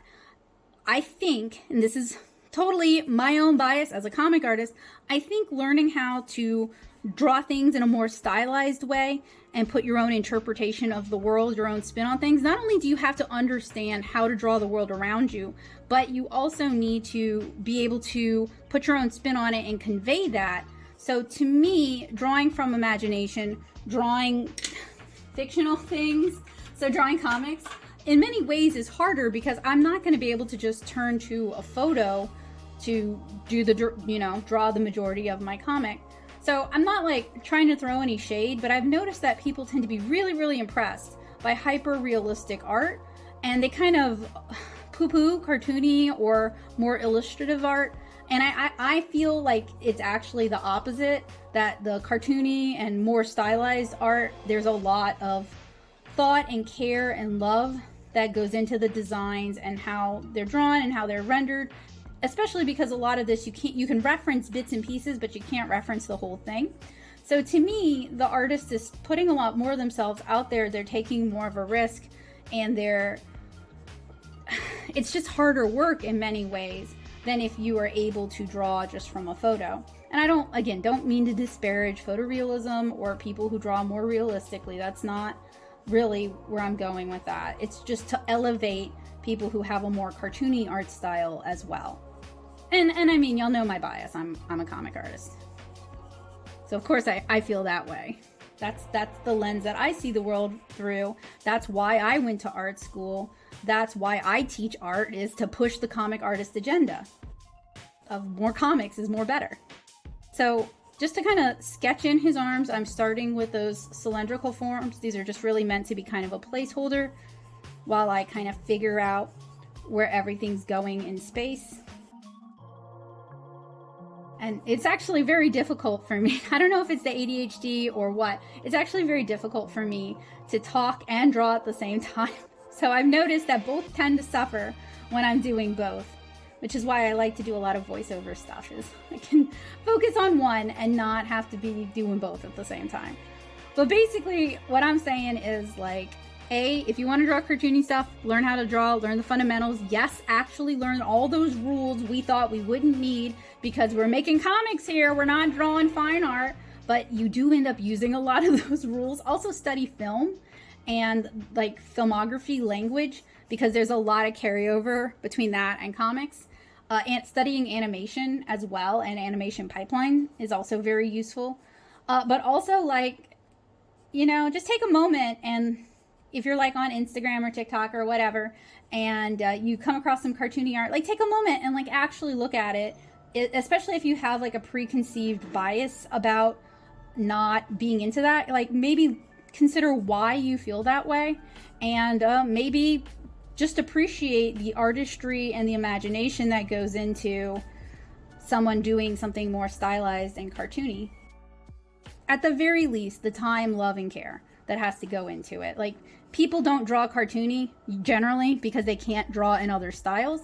They have a cartoony art style because they love the stylization and they are capable of drawing in other styles, but this is the style that they choose to draw in. Oh, that gun is covering up some of the arm.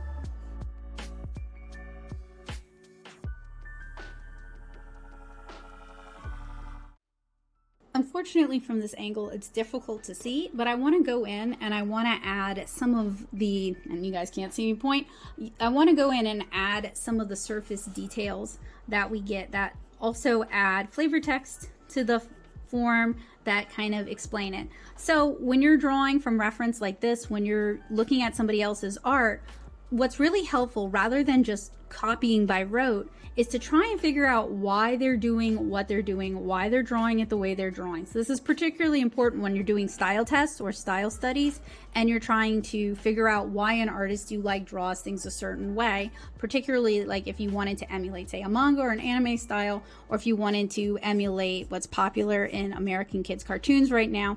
Rather than just copying what you see, copy it and make notes and think about it. So like, An example that might be a little bit outdated, but I think a lot of you guys will know what I'm talking about, is the L-shaped nose that used to be popular in anime. It's not that they think the nose actually looks like that. It's meant to be the shadow of the nose rather than the whole nose itself. So it's partially an economy of line. It's easier to animate that than someone drawing out a nose and having to animate it from different angles every time. But it's also just a little bit visually easier. It doesn't clutter up the face as much, and it works well for smaller faces. So I mentioned that one for a few reasons. One, it's one that's pretty popular to copy, or it used to be. Another is that art teachers who weren't familiar with the art form would make fun of it because they themselves didn't understand it, and I grew up hearing that. So it's one I've spent a lot of time thinking about. But if you spend some time analyzing why they're doing what they're doing, then you're going to not only be a stronger artist because you'll kind of like attain their skills as well, but you'll also just have a better understanding of how other artists work and why they work the way they work, which can be really important. So what I could do is I could tighten this up with blue pencil so that everything's a little bit easier to see.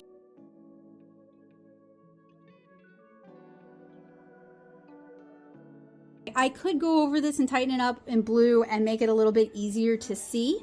I'm not going to do that though. I think it's pretty easy to see. I'm going to change the angle just so you guys can see it a little bit better, and that'll allow us to move on to talking about vehicles and talking about plants.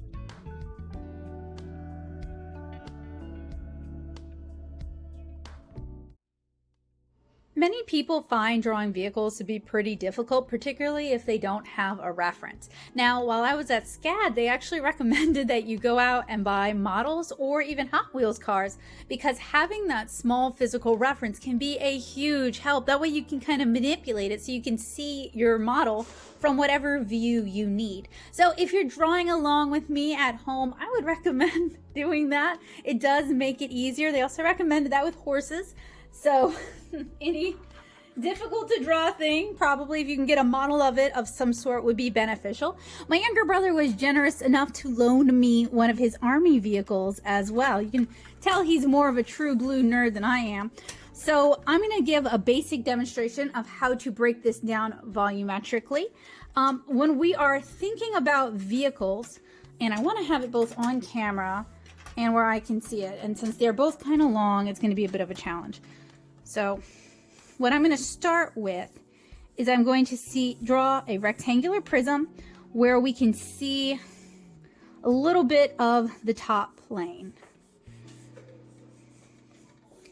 And I'm going to use this rectangular prism to block in our vehicle. So from this point we have the cab, and from this point we have the bed.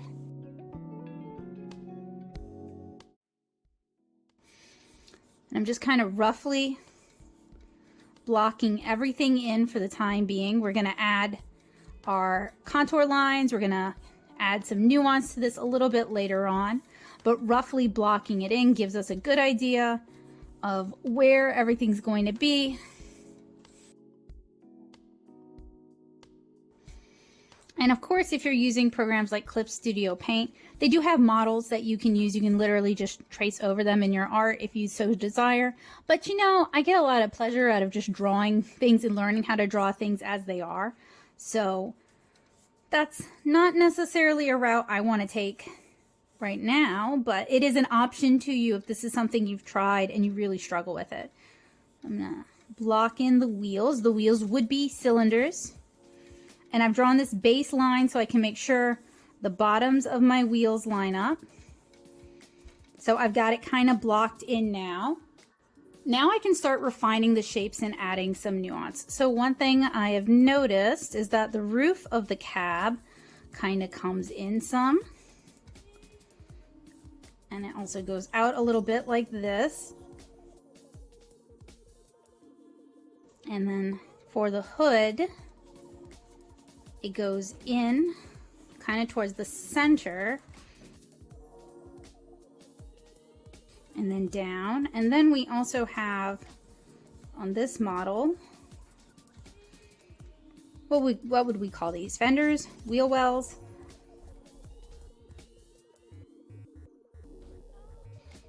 And then the fender wraps around the front. So we're starting to notice contour lines as well as some of the finer details that are going to give this vehicle a specific personality. And through that door, actually this whole thing should be out a little more, and that wheel should be out a little more. Let's see if I can fudge that just a little bit. And then this whole thing would be over some. I'm gonna have to go over this again in blue so we can actually see what I did. And for those of you who wonder why I use a colored lead when I'm drawing something with graphite, this is why, so that I have some room to figure things out, some room to sketch, and I'm not committed to making a mess in graphite on the paper.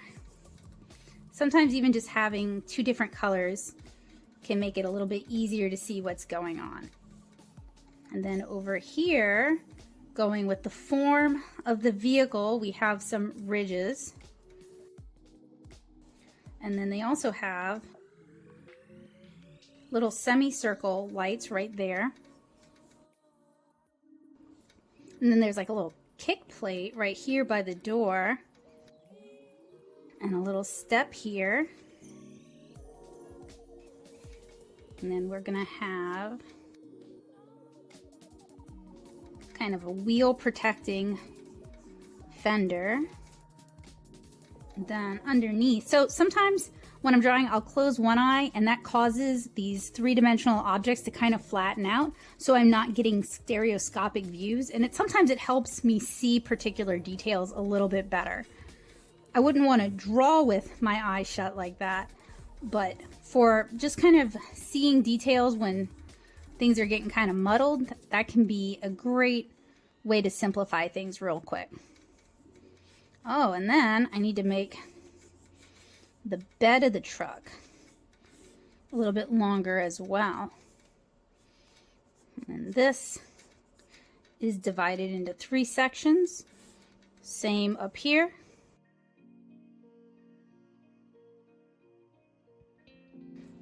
I don't want them to connect. They do from this view. I don't know about you guys' view, but that makes a tangent line and that flattens things out. So I didn't want to do that, but that's okay. If I were doing this for a comic, I would actually fudge it and move it that way. So we've kind of got our basic truck. Not the best truck ever, but if you struggle with drawing vehicles, this simplifies it quite a bit. Makes it a little more accessible. The way I like to think about it is I can always scan it, take it into Photoshop or Clip Studio Paint and refine it even further. This is just kind of getting the basics down. Something about breaking up that white page, you know, that blank page that so many people feel so trapped by, so stymied by. And then these are boards. So they would, if I can draw a straight line, they would be going straight across. Same for the interior. So to wrap things up, I'm going to tighten the details in blue and clean things up a little bit. And really, vehicles are something I should practice drawing more often. There's something I kind of struggle with, and I'm in 7-inch Cara, there's not really much reason to draw too many vehicles. I've created a comic specifically designed so that I don't have to draw vehicles. But, you know, as somebody who calls herself a comic artist, so with one eye open, I can see the front windshield. With the other eye shut, I don't. So I'm going to close my left eye so that it stops flipping out on me and confusing me.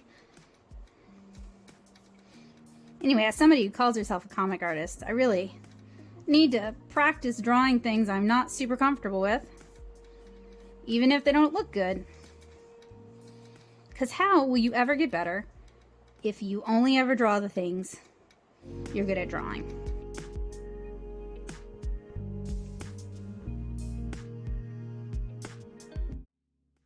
And I seem to do better when I'm drawing from a model like this.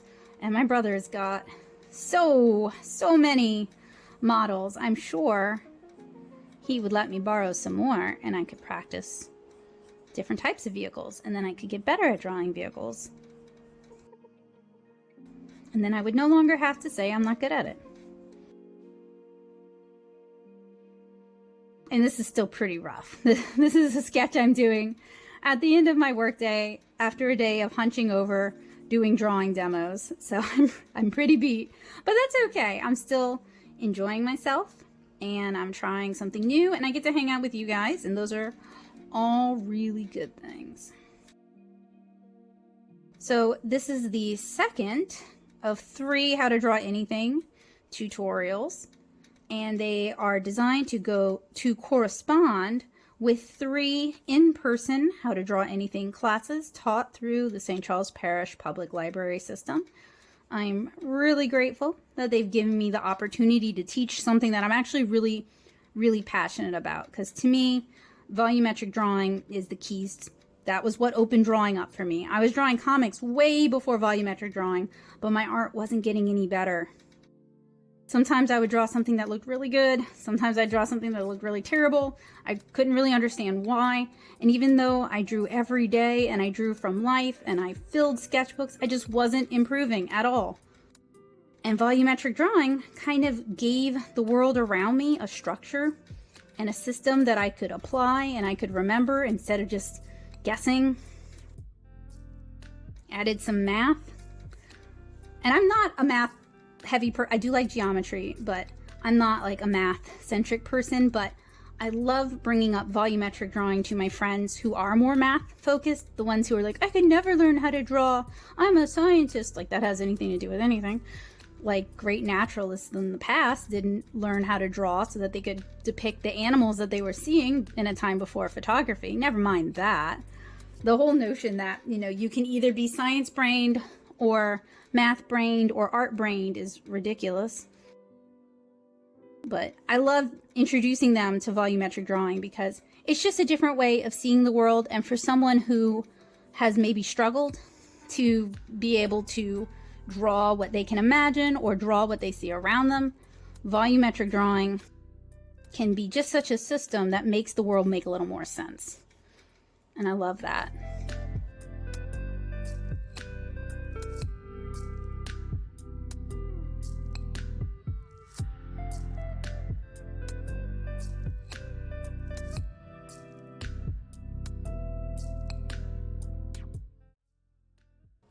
So a trick for drawing straight lines, and you can see I messed up there, but that's what made me think of it, is you don't look at where your pencil is, you look at where your pencil's going. And it's not perfect, but you're gonna get a straighter line doing that than you would if you free-handed it and didn't do that. Of course, I could pull out a ruler, and if I were doing this for a comics page and this was the final sketch, you better believe I'd pull out a ruler. I can't draw straight lines to save my life. Can't draw circles that well either, but I practice. And I shared some tips in the first workshop with you guys on how to draw circles that are a little bit better. Not like perfect circles. If I were doing final art with them, I would certainly use a compass or clean them up digitally. But good circles. Get you there, circles.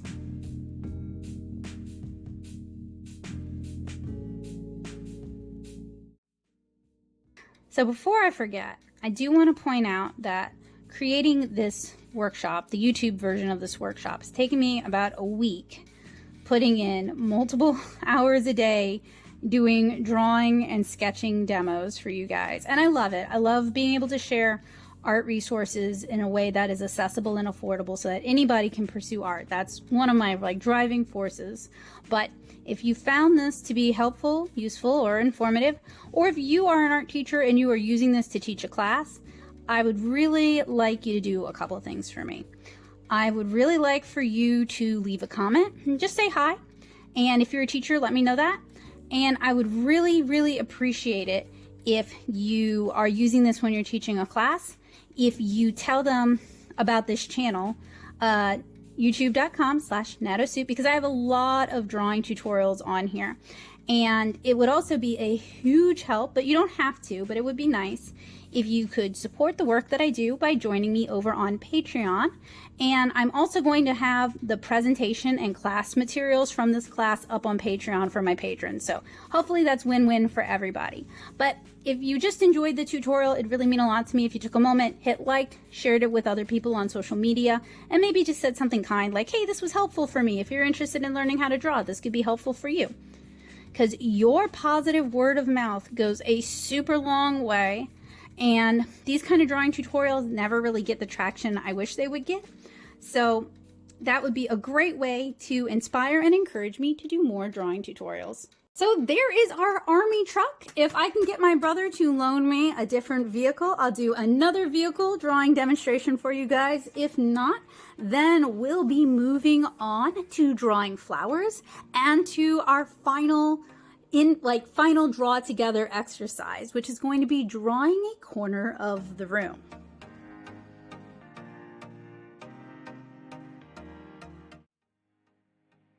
So we are now on to our second to last segment for class 2 of how to draw anything. And I am going to show you guys how to break down and draw a bouquet of flowers. I have a lot of flower drawing tutorials here on the channel, so if you're looking for something specific or you're just looking for more flower tutorials, I've definitely got you covered. I've also got some how to watercolor flower tutorials as well that you guys can check out. If this very sad looking bouquet can hold up long enough, I may also try to record a small how to paint flowers tutorial with the bouquet, but I really don't have my hopes up. So I bought 2 bouquets and I was going for a decent mix of flowers. This was about as good as I was gonna get at the store. No roses, because it's a couple days before Valentine's Day and them suckers is expensive. So these are kind of expensive for what we're dealing with, but I'm happy to have them. I hope they hold up. I trimmed the stems, I put the plant food in there. So let's get drawing with our flowers. So what I'm going to do is the same thing I've been doing for the other drawing demonstrations. I'm going to record my actual down view of my sketchbook, and I'm going to insert a photo reference of what I'm drawing, just so that you guys can kind of see as it comes together. This is another one of those that I would really recommend putting together your own and drawing it from real life, because a photo is just going to flatten it out a lot, and a lot of what we're trying to capture today is going to be the basic forms and the basic volume. I apologize for the lighting. The bouquet is actually blocking some of the light, so that's just reality here. And my camera setup is actually making it kind of difficult to see the flowers. So if I were doing this in class, I could do a better demo, but that's okay. So the first thing I'm going to do is I'm going to block out the major shapes. So I'm using a spherical shape to kind of block out the bouquet. When I was arranging it, I was trying to get it so that it had a nice form to it. And then underneath, and I'm gonna end up running out of room here, so I may have to readjust my shapes. I have kind of a roundish water pitcher or drink pitcher. I don't have any vases. Bowie has broken all my vases, so we're rolling with this. But you know, this seems more true to who I am anyway, popping my flowers in a drinking vessel. So I'm just kind of lightly sketching everything in. My hand's already pretty wrecked today from doing thumbnails, so I want to do as little damage as possible. And I know a lot of people who are kind of going back to art after years of not drawing. It's at the end of their work day, so they're tired. So we want to grip our pencil as loosely as we can get away with and use big, broad motions to kind of block and sketch this in. And we're not aiming for perfect, we're just aiming for good enough.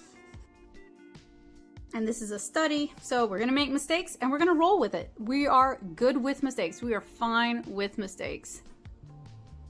Okay, so I've got the basics blocked in. My view is kind of abysmal, but that's okay. We'll keep rolling with it. So I don't know all flower names. You guys let me know. I recognize all of these. We've got 2 different types of mums, some smaller lilies. I think they're called peace lilies, but I might be wrong.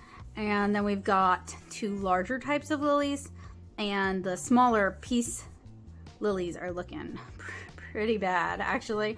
So when we're drawing flowers, it is kind of helpful to keep in mind the basic shapes of the floral flowers, like lilies, have kind of a trumpet shape, but we shouldn't allow our basic knowledge of what the flower should look like to detract from what we're actually seeing.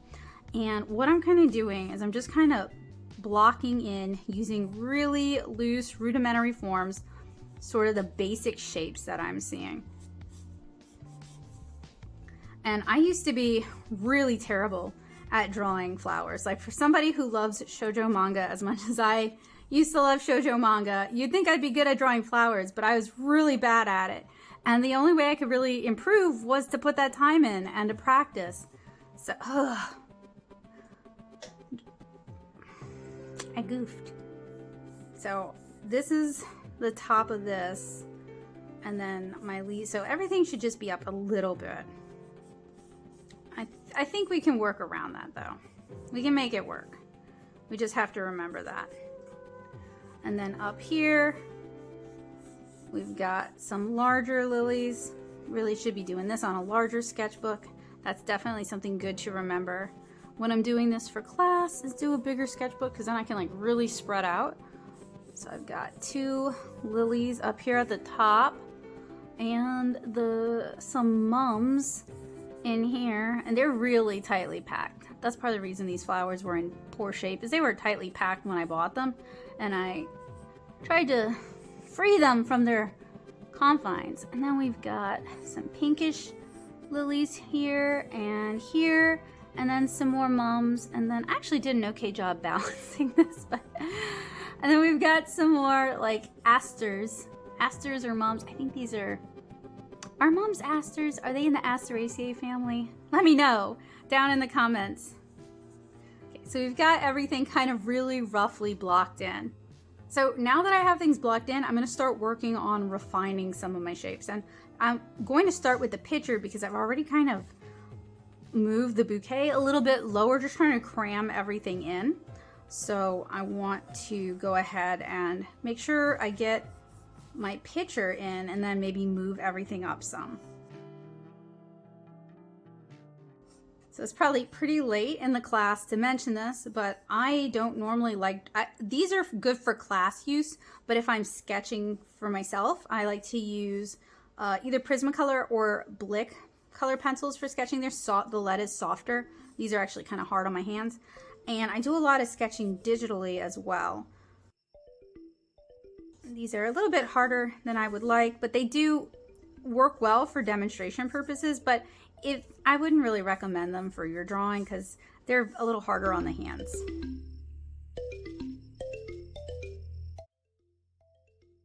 You guys are actually getting, in some ways, a better class than the class is going to get, because a lot of what I've shown you guys how to draw, I'm just going to touch on that in class.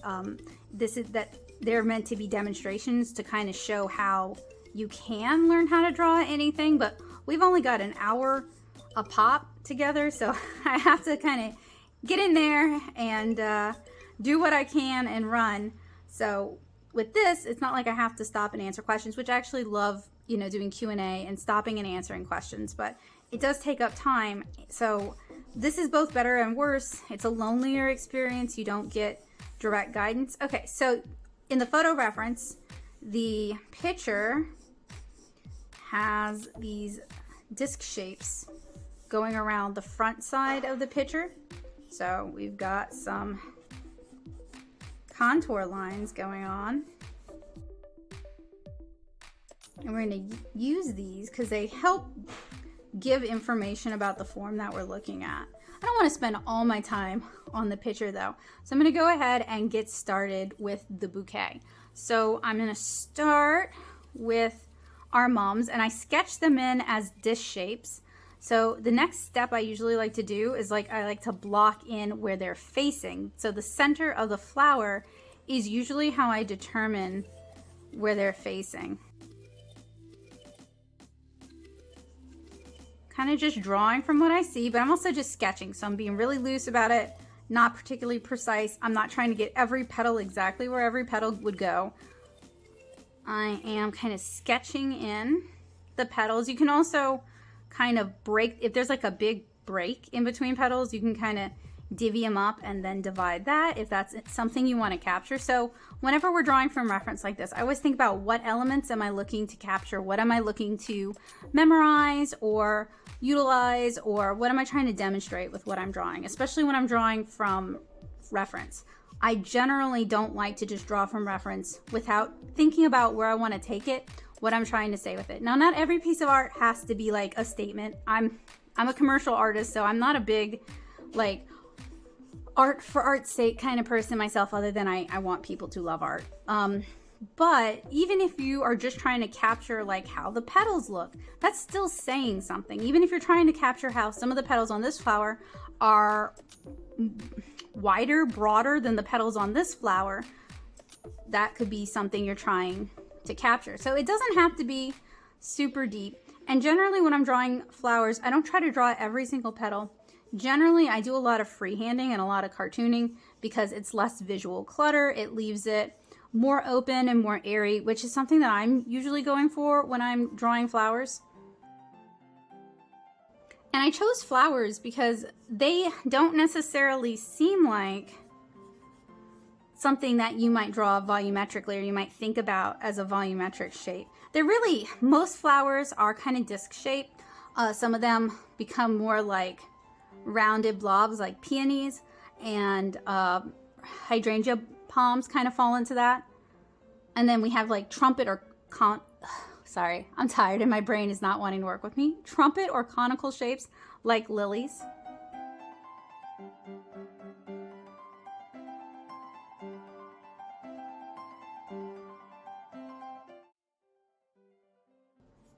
So you guys can see I'm doing kind of a scallopy thing with some of the petals. And then I have one more down here. Well, honestly, all these should be much further up because I didn't leave room for the stems. It's like these are just in the picture. There's no stems holding them up. And that's on me. That's something I noticed too late. I've already committed. So instead of like erasing and erasing and erasing and redrawing, I'm just gonna roll with it. We're doing a study. I'm just gonna focus on what's going well. Perfection is often the enemy of good and frequently the enemy of joy.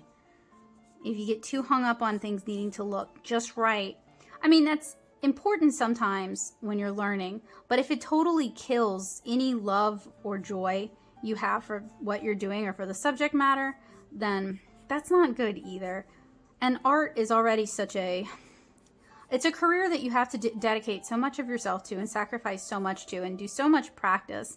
And it really, if you don't love it and if you don't find ways to make it a joyful experience, it can be really unrewarding and kind of painful. So I really recommend trying to find joy and happiness when you make art, however you can. And one of the ways you can do that is you acknowledge your mistakes and you just kind of okay, I messed that up.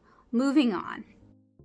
Okay, so speaking of moving on, I'm now working on over to the lilies, but I do have some more of these mums to kind of sketch in. That's another thing. Like, I'm drawing loose, I'm drawing fast, I'm drawing sloppy, because how many demos have I done for this workshop alone? So many demos. Much demo. So I'm being very quick and loose about it. I'm not really stressing out. I just want this for an example. I also have some that are kind of hidden, so you can BS some petals in there sometimes. That'll kind of help fill it out if you want to. But generally, if you're doing a bouquet study, you really want to give yourself a fair amount of time, unless you're just trying to do like an abstract study where you're not really you're trying to capture like the colors and how they play against each other, but you're not that concerned with the forms themselves. Then you can usually do that a lot quicker. But if you want to look good, generally you want to be patient with yourself and give your work the time it needs. I've got all these green leaves from the lilies in there, and then they haven't opened all the way yet, so they're all kind of curled amongst themselves. So I'm just sketching the petals in right now. I used to do a lot of bouquet studies back when I lived in Nashville, and I haven't really because I've just been doing other things. But this can be a great way to get better at drawing flowers and thinking about color, even thinking about composition and space. Like, I definitely goofed up that composition, but that's okay. And then we've got a lot of stuff just kind of crammed in on itself down here. Okay, so these continue up. I'm glad this isn't a standalone how to draw flowers tutorial, because y'all would be so mad at me, but fortunately it's a part of a whole. And mostly I just wanted to kind of show you guys some techniques for breaking down something that seems really complicated and possibly overwhelming and making it into something a little easier. And if I have time, I'm hoping I'll have time, I'm going to go over this with the blue, clean everything up so you guys can see it. Even if I were doing this just for me and not recording it, I would either do this with a very light graphite pencil and then tighten it up with a darker one and erase all my guidelines, or I would do it in colored lead, or I would do it in graphite and then ink it. So I would still do something to clean it up and make it easier to read, even if I was just doing it for myself. And something you can do is, I would recommend studying how individual flowers look, maybe before attempting to draw a big bouquet. It's up to you. If you're feeling brave, I don't ever want to say something that'll make you second guess yourself and not do the brave thing, because it's hard to be brave. It's hard to take risks and try new things, and I don't want to discourage you guys from that. But you might want to watch some of my how to draw flower tutorials if you want to learn how to draw individual flowers. I've got you covered. And then way behind here, we have, getting real cheap with it. I'm going to draw the lily next. We'll focus on that. Okay. So up here at the top, and this is me just kind of still blocking shapes in. So with flowers that have a bunch of petals, I normally don't try too hard to make sure I get everything perfect, because realistically flowers do lose petals as they're damaged, unless I was trying to draw a perfect specimen or something that's representative of the whole. I wouldn't sweat it too much, but with lilies and other only a few petal flowers, I do try to get the numbers correct.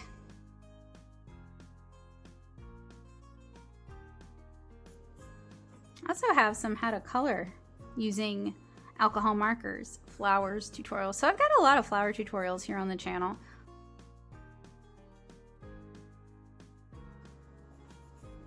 Let's reach in the top of the page. Not gonna sweat that too much. Let's move over to the lilies over on this side. Gonna run out of space with them as well. That's okay. And another thing, if you go out and buy some flowers, or you go to Goodwill and you get some fake flowers, or, you know, however you acquire flowers, drawing them in your yard, whatever, while you have them, I recommend doing multiple studies from different views just to get that practice in. We're all about getting that practice in. We're all about doing exercises. We're all about trying to get that mileage on the pencil. Every pencil is 30% bad drawings. The sooner you get them out, the better you can get to the good drawings, right? That's why I also try to save the expensive art supplies for when I think it's gonna really matter. So I'm working in a cheap sketchbook.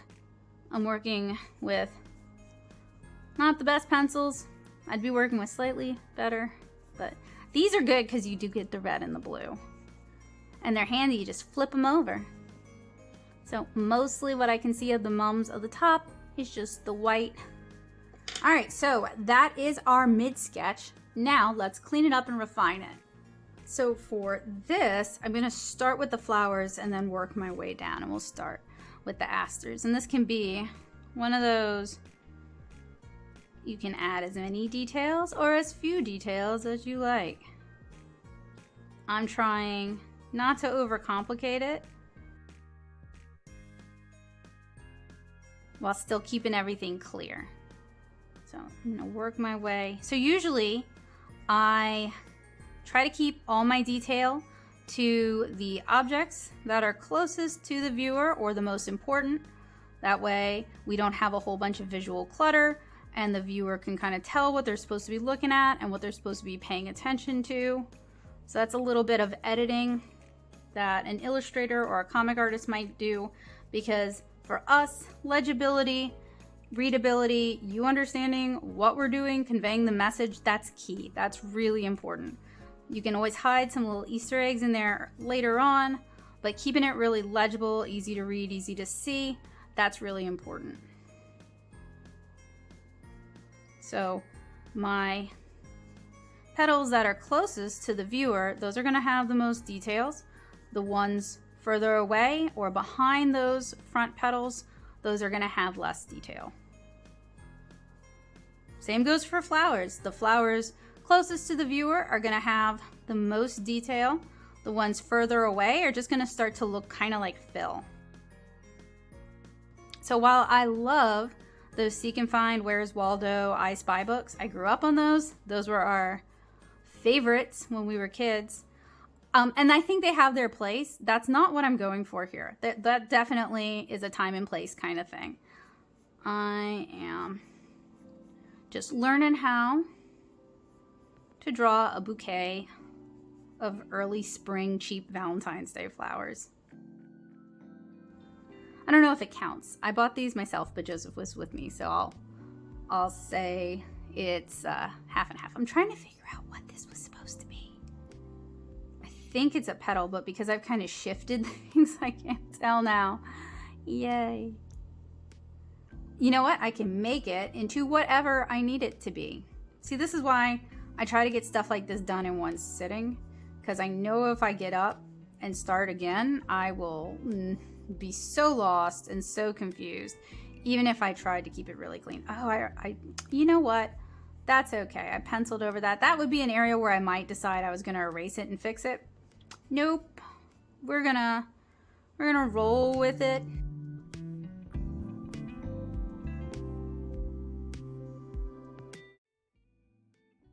Could probably do a better job if I focus on drawing and not talking. So I'll try being real quiet and we'll see how that goes. And I'll only point out important stuff to you guys, okay?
So now that we've got most of the bouquet in, now we can work on the picture.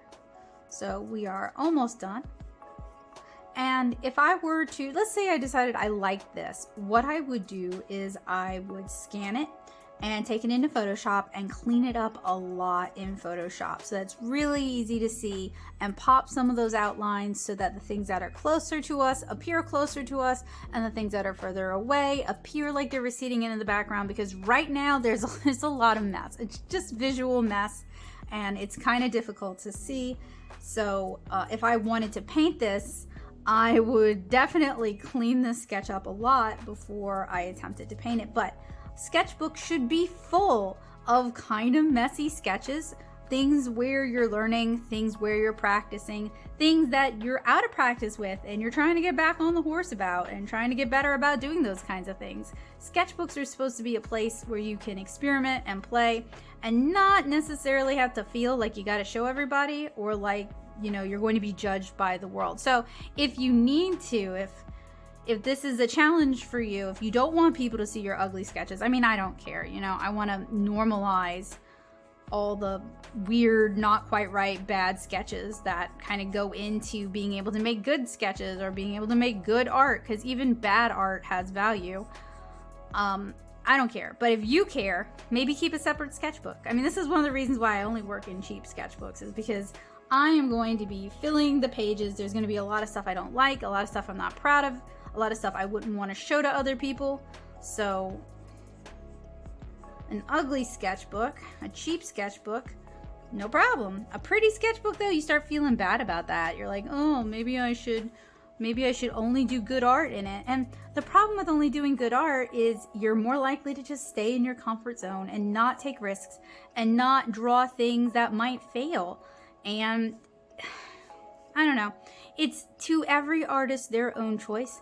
But if you really just want a pretty sketchbook, make a zine out of it, or make a collection sketchbook where you collate all the sketches that you liked and you want to show off, or all theme sketchbooks, or all the sketches you did in a year, and self-publish those at home. I have some tutorials on how to do that.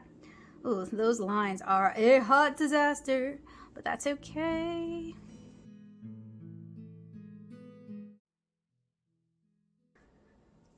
Not my best, not my worst, but at least it's basically done. And that works for a demonstration. So we've drawn the whole bouquet. I thought maybe I'd gotten a little ahead of myself, and I probably should have shown you guys how to draw the flowers in the bouquet individually. We're going to do this volumetrically. I'm going to break it down and explain how to draw these flowers over and over again. It's great to be able to draw them from reference, and I usually do work really heavily from reference when I'm doing floral or plant illustrations, but understanding the basic structures will allow you to take what you see in reference and change it enough so that it's useful in your own illustration and it doesn't look like you're just copying photos. Now, frequently when I'm drawing flowers, I like to work from my own floral reference. I've been to several botanical gardens, so I've amassed quite a large photo morgue of reference, but I mean, even having gone to so many botanical gardens and frequenting other people's private gardens as well, I don't have everything I need all the time or from the right angle. So it's really nice to know how to draw these things so that I can kind of turn things around, and it also gives me a better understanding of the plants and their structure. So although I don't have a lot of knowledge about botany, I am interested in it, and that kind of helps as well. Basically, if you're learning how to draw, it really helps to practice with things you really care about, things you're really interested in, even if it doesn't seem like it's going to be useful, because it's going to maintain your interest and it's going to help you develop that muscle coordination, and it's also going to help you kind of develop a library.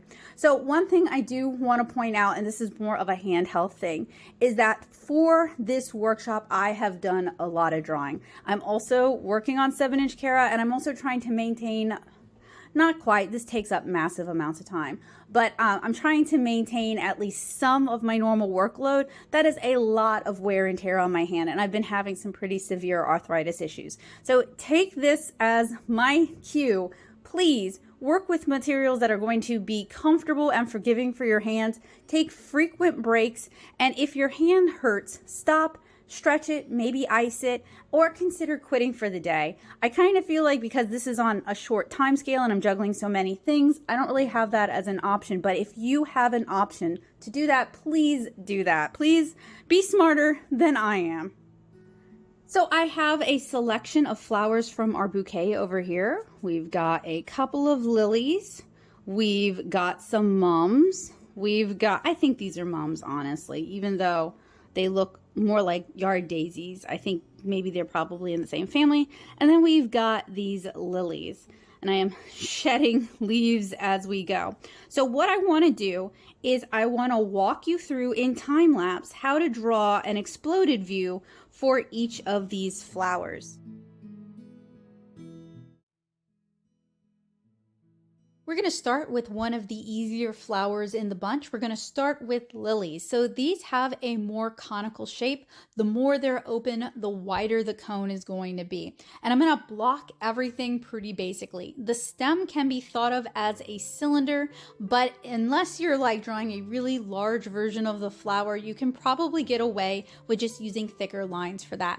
Now, lily leaves are kind of blade-like leaves. Now, this is one of the things I don't really push for volumetric is like leaves and flat planes of paper, mostly because if you just draw the basic shape, it's pretty simple. So the flower itself can be broken down into a simple circle and then broken down into 6 petals, with 3 of the petals overlapping the other 3, and they kind of alternate. So kind of knowing a few things about flowers will really make drawing flowers a lot easier. And if you enjoy flowers and study them as you're just kind of going out and about and seeing them as they come, it's going to be a lot easier to actually draw them, even if you're drawing them from reference, than if you never pay any attention or put any time into it. So I broke my basic cone down into those 6 individual petals.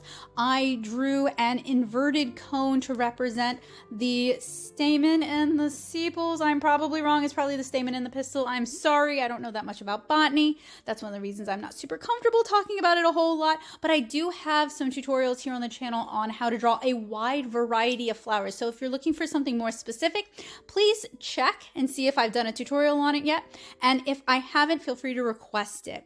So while I understand the basic shapes and I understand the basic structure, I'm also trying not to go by what I think I see, and I'm going by what I actually see. And that's a really big one to get over, because often we can get ahead of ourselves and draw things that aren't even there. Now, if you're a comic artist, sometimes drawing things that aren't even there is really important, because clarity and storytelling are key when it comes to comics. But if you're trying to do a realistic illustration, then don't draw more than they give you. So that is our basic lily. Next, we're moving on to hard mode here, the chrysanthemums. So I'm starting by blocking in the basic overall shape of the top cluster of flowers, then breaking it down into 3 flowers. These have kind of a bell or conical shape, and they have so many petals. And the petals on a chrysanthemum are more like a blade shape, so they're long and kind of pointed at the top. So at this point, it kind of looks like I'm drawing thistles. That's fine. Thistles are very similar to this and have even more super tiny blade-like little petals. Again, the stem on this is very cylindrical. So that's what I'm trying to make notes on the side as well to make it a little bit easier for you guys to follow along. And then at the bottom, the little green, like almost proto petals, those have kind of like a basket overlapping and alternating pattern. And that, to me, was the most challenging part of drawing the chrysanthemum. I apologize that I keep moving the flowers out of your guys' view. It was easier for me to see, and I didn't necessarily notice that they were off camera. I'm so sorry about that. However, you can head on down to your local grocery store and pick up a bouquet of super cheap flowers and practice yourself at home. In fact, I really encourage you to do that. The more you are hands-on with these sort of volumetric things, the more you're going to start establishing those patterns. And for a lot of people, being able to work from physical reference rather than working from videos or working from photos, because videos and photos have a real tendency to flatten things out and obscure details. And when you're actually holding the object, you can rotate it in your hand, you can bring it closer, you can move it further away, you can adjust things so that you can see things a little bit better. So the leaves on the chrysanthemum are almost like an oak leaf shape, where they have these areas where they kind of fan out and then they go back in, and that makes them much more challenging to draw. In fact, this is one of the how to draw flower examples here that I actually had to pull out the blue side of the pencil so that I could refine the details so that I could see what I was doing, and hopefully you guys could see what I'm doing a little bit better. So I'm basically kind of going over the basic shapes that I drew. I'm kind of refining things, I'm adding things, I'm deciding to leave things out or shift things. So that's one of the reasons why one might use a 2-color pencil. If you're drawing along at home though, what I would really recommend you do is use a colored lead, like the Color Eno lead, and then use graphite or ink on top of that. That's my personal preference.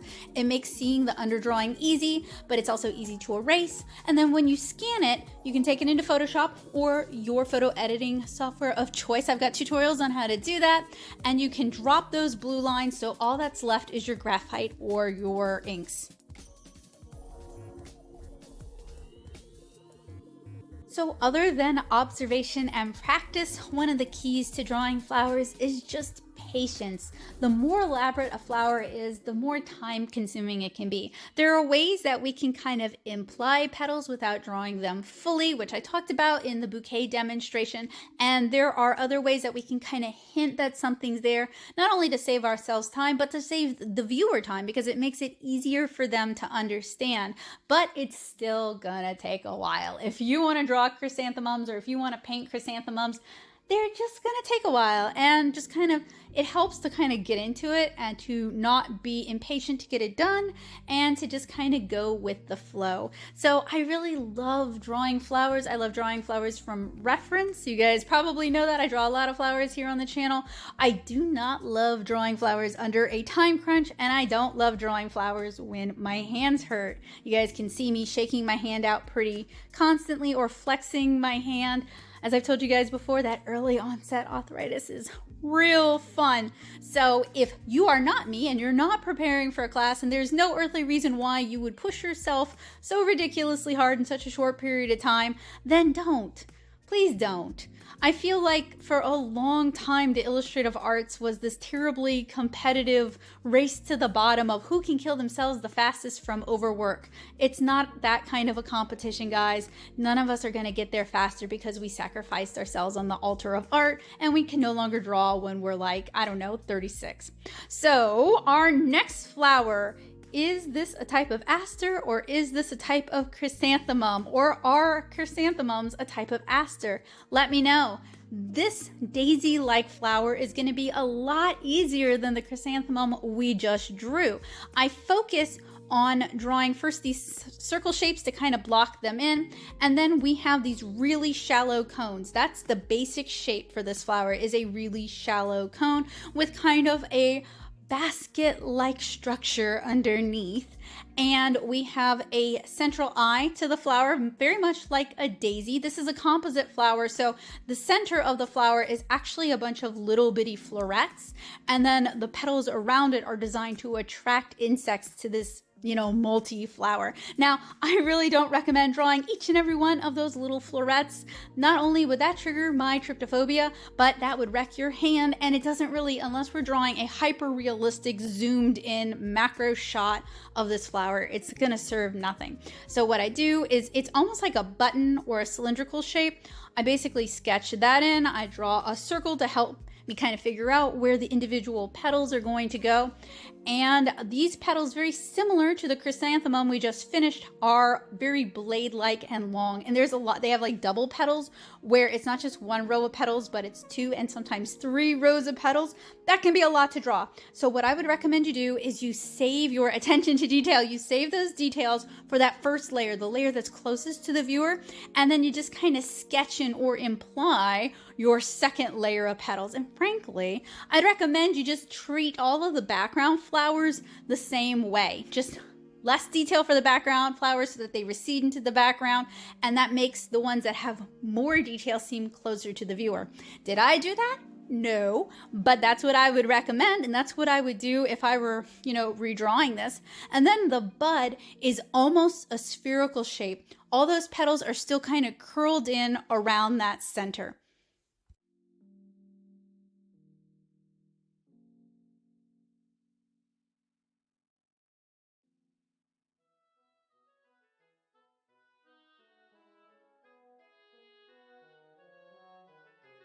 And now for our final flower of the bunch, our peace lilies. So these are very similar to the trumpet-like lilies that we started with, except we have ever so many more of them. So they form kind of a cluster of flowers at the top. They still have the broad sword-like leaves. So those are fairly easy to draw. They are mainly flat, although in this instance, they're curling all over the place, which makes them a lot of fun to draw.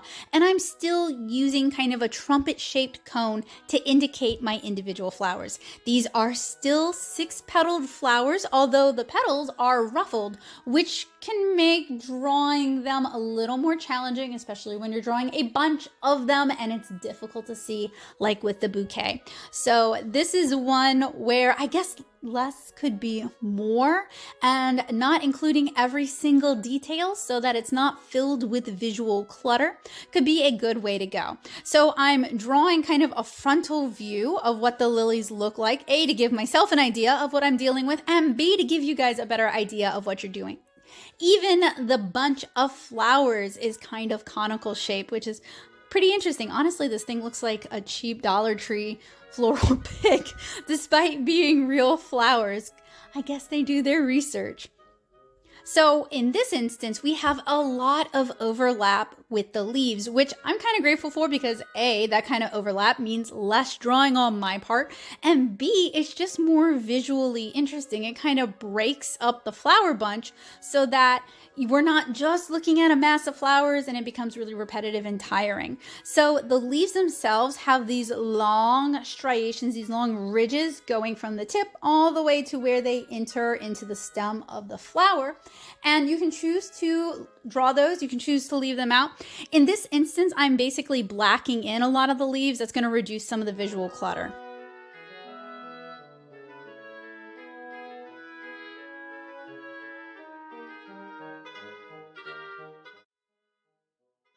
We are on to our final exercise for class 2 of how to draw anything. And this is a favorite way for me to spend time, use up time when I'm waiting. Like if I'm in a doctor's office or if I'm waiting at a mechanic's, anything like that.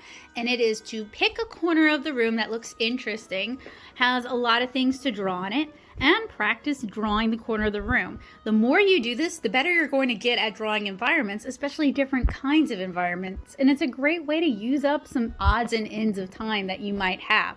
So I'm going to be drawing this corner of the room. It's going to be a bit of a challenge because I'm going to be recording right there. So clearly I'm not going to see a whole lot of the corner of the room, but I'm going to do my best. Still making accommodations for recording. Sometimes we got to do things a little bit differently than we'd like to do. And I'm going to put a picture of the corner that I'm drawing in so that you guys can kind of see how it all comes together. But I heavily encourage you to spend about 20, maybe 15 minutes sketching a corner of your room as practice. I am so ready for this to be our final exercise because at this point my hands are killing me. So I would really recommend, if you're following along, pace this out. Give yourselves about a week to work your way through it. Don't try to do all the exercises at once, and certainly don't try to do all examples that I've given because I tend to over demonstrate. You can be more selective. I just really wanted to show that you can use volumetric drawing to draw just about anything, including environments. So this exercise of picking a corner of the room and then drawing that corner is great for so many reasons. First off, you can do it just about anywhere. Strathmore sells these little sketchbooks. Borden and Riley used to sell these little sketchbooks. I'm talking like 3 inches by 5 inches, almost pocket size, almost purse size. They can go with you almost anywhere. So if you're sitting and waiting in a doctor's office or at a car dealership or on the side of the road or wherever, and you're killing time and you're just kind of waiting, instead of endlessly scrolling on your phone and fueling your anxiety, you can practice drawing the environment around you. And I know that sounds really blithe, but that's something I used to do a lot, and that's something I'm working back towards because honestly, being on my phone all the time is not healthy for me. So I am drawing this shelving unit that has all my art supplies on it, and it is basically a big old rectangular prism. Unfortunately, my view, just for the necessity of being able to capture it on camera, I'm a lot closer than the photo view. The photo view would really be a better example to practice drawing from. You're pulled back a little bit. You can see more of the corner and more of the shelf. Where I was sitting, my nose was basically in the corner. So I was basically drawing a much larger version of it and just trying to draw everything that I can see from right there. Now, this is a great exercise to do smaller. I'm working at, I think this is like an 8.5 by 11 sketchbook, but frankly, the smaller sketchbooks are great for this because you're not going for perfection. You're really studying environments. You're studying what kind of objects people keep in those environments, and you're learning ways to shorthand drawing by visual clutter, drawing a lot of things. And being able to effectively shorthand things is, if you're a comic artist, super important, and it's an area I'm still working on. So drawing, I need to be drawing more corners of the room.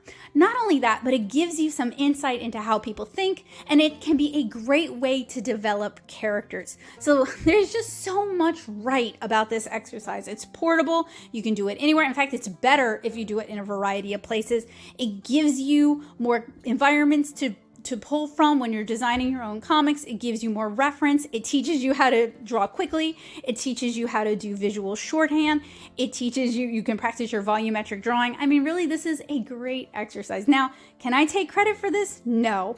I think this was presented to us while I was at SCAD in one of the many perspective drawing classes that I had to take. You'd think I'd be better at perspective, but it is a challenging one. And if you are struggling with perspective, I've got some great, really easy tutorials here on the channel that I highly recommend you guys check out. I will have links to those down in the description below because I really want to help you guys make art a habit. I really want to help make art more accessible for more people.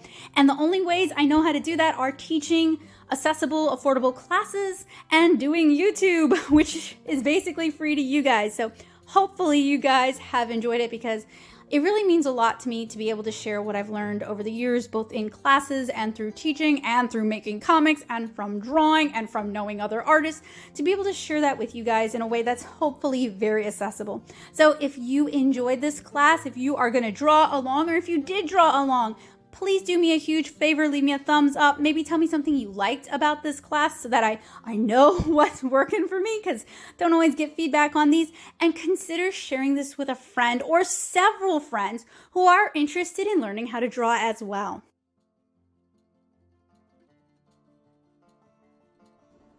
Observational exercises like this one, or what's in my purse, or what's in my pocket, or what's in my bag, where the contents kind of changes day to day, can be a great way to kind of practice those fine motor skills, practice your observational drawing, and increase your repertoire of what environments and, you know, what people generally carry along with them. So character development. It basically increases your library of knowledge and experience for those things.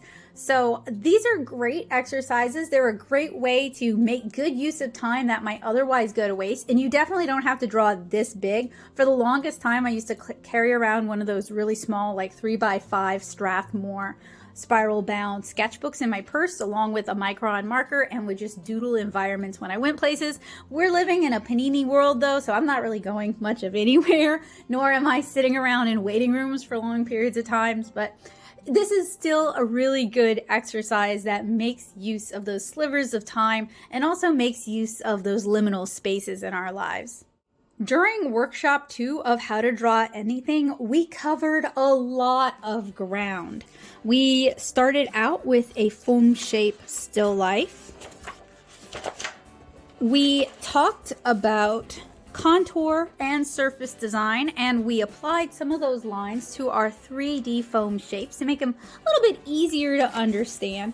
We did so much drawing. I went through so many pencils preparing for this, but I'm excited about it because I've got a bunch of new sketches in my sketchbook. Those are all things that are now in my memory, now in my hand, and now in my sketchbook. So we did a lot of demonstration and practice together, talking about wireforms, talking about contour lines, talking about surface designs. We did another still life together, focusing on contour and surface design, as well as a little bit of shading, but we'll talk about shading a little bit more. We also talked about exploded views and using these to really understand how how volumetric shapes go into the world around us, go into the objects that we see every day, and how to find those volumetric shapes in those objects. And we practice this quite a bit. We also talked about how to draw even more elaborate things. We talked about how to draw people in a very brief way. This is kind of just an introduction to drawing people. I've got more tutorials on that. We talked about how to take the basics of how to draw people and apply that to humanoid robotic forms.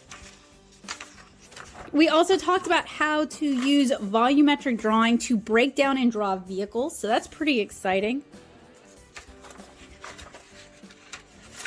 We talked about how to draw flowers. So not only did we do a still life of a bouquet, but we also spent time talking about how to draw some of the flowers in that bouquet. And I also showed you guys how to break them down volumetrically. Most of them are going to be conical in shape with cylinders for the stem. So easier than they might appear. And then it's really just about figuring out how many petals they have and the shapes of the petals.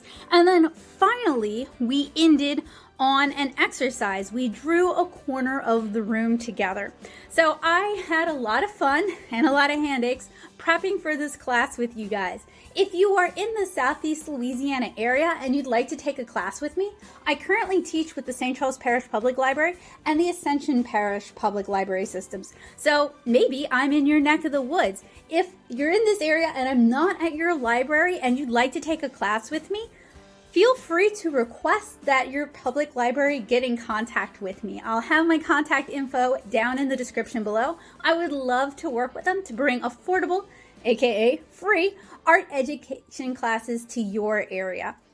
So my amazing art nerds over on Patreon are not only going to get this video tutorial, this video workshop, they're going to get the digital presentation that I've created, and I'm going to scan a bunch of these demos so that they can have those as well. I've also got some cheat sheets that I'm going to share with them. Those are all things I normally share with my in-person students.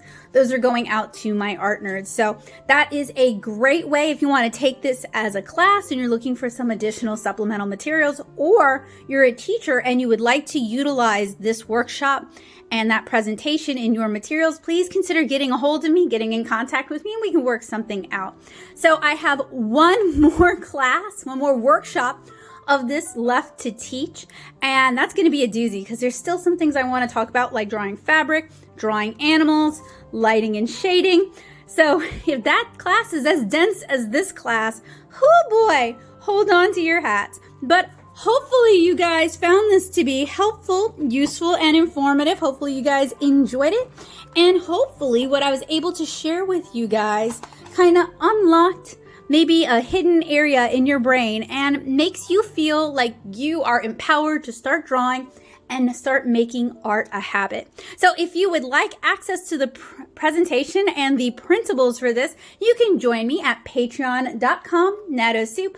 Otherwise, if you're new here, it'd really mean a lot to me if you hit the subscribe button and click that bell notification so that YouTube will let you know when I update, because I've got loads of great tutorials and art supply reviews coming for you guys. I update twice a week and I'm always working on something new. In fact, I'm working on chapter 9 of my webcomic 7-Inch Kara and recording that as a vlog, and I look forward to sharing the whole chapter vlog with you at some point in the future. It's gonna be a while. At some point in the future. So that might be an incentive to stick around. But I've got a lot of great tutorials that I hope you guys will check out. I'll link some of the relevant playlists for you guys if you're still in a drawing mood. And I look forward to seeing you guys again really soon. Hopefully this workshop was helpful in helping you guys make art a habit. Bye guys!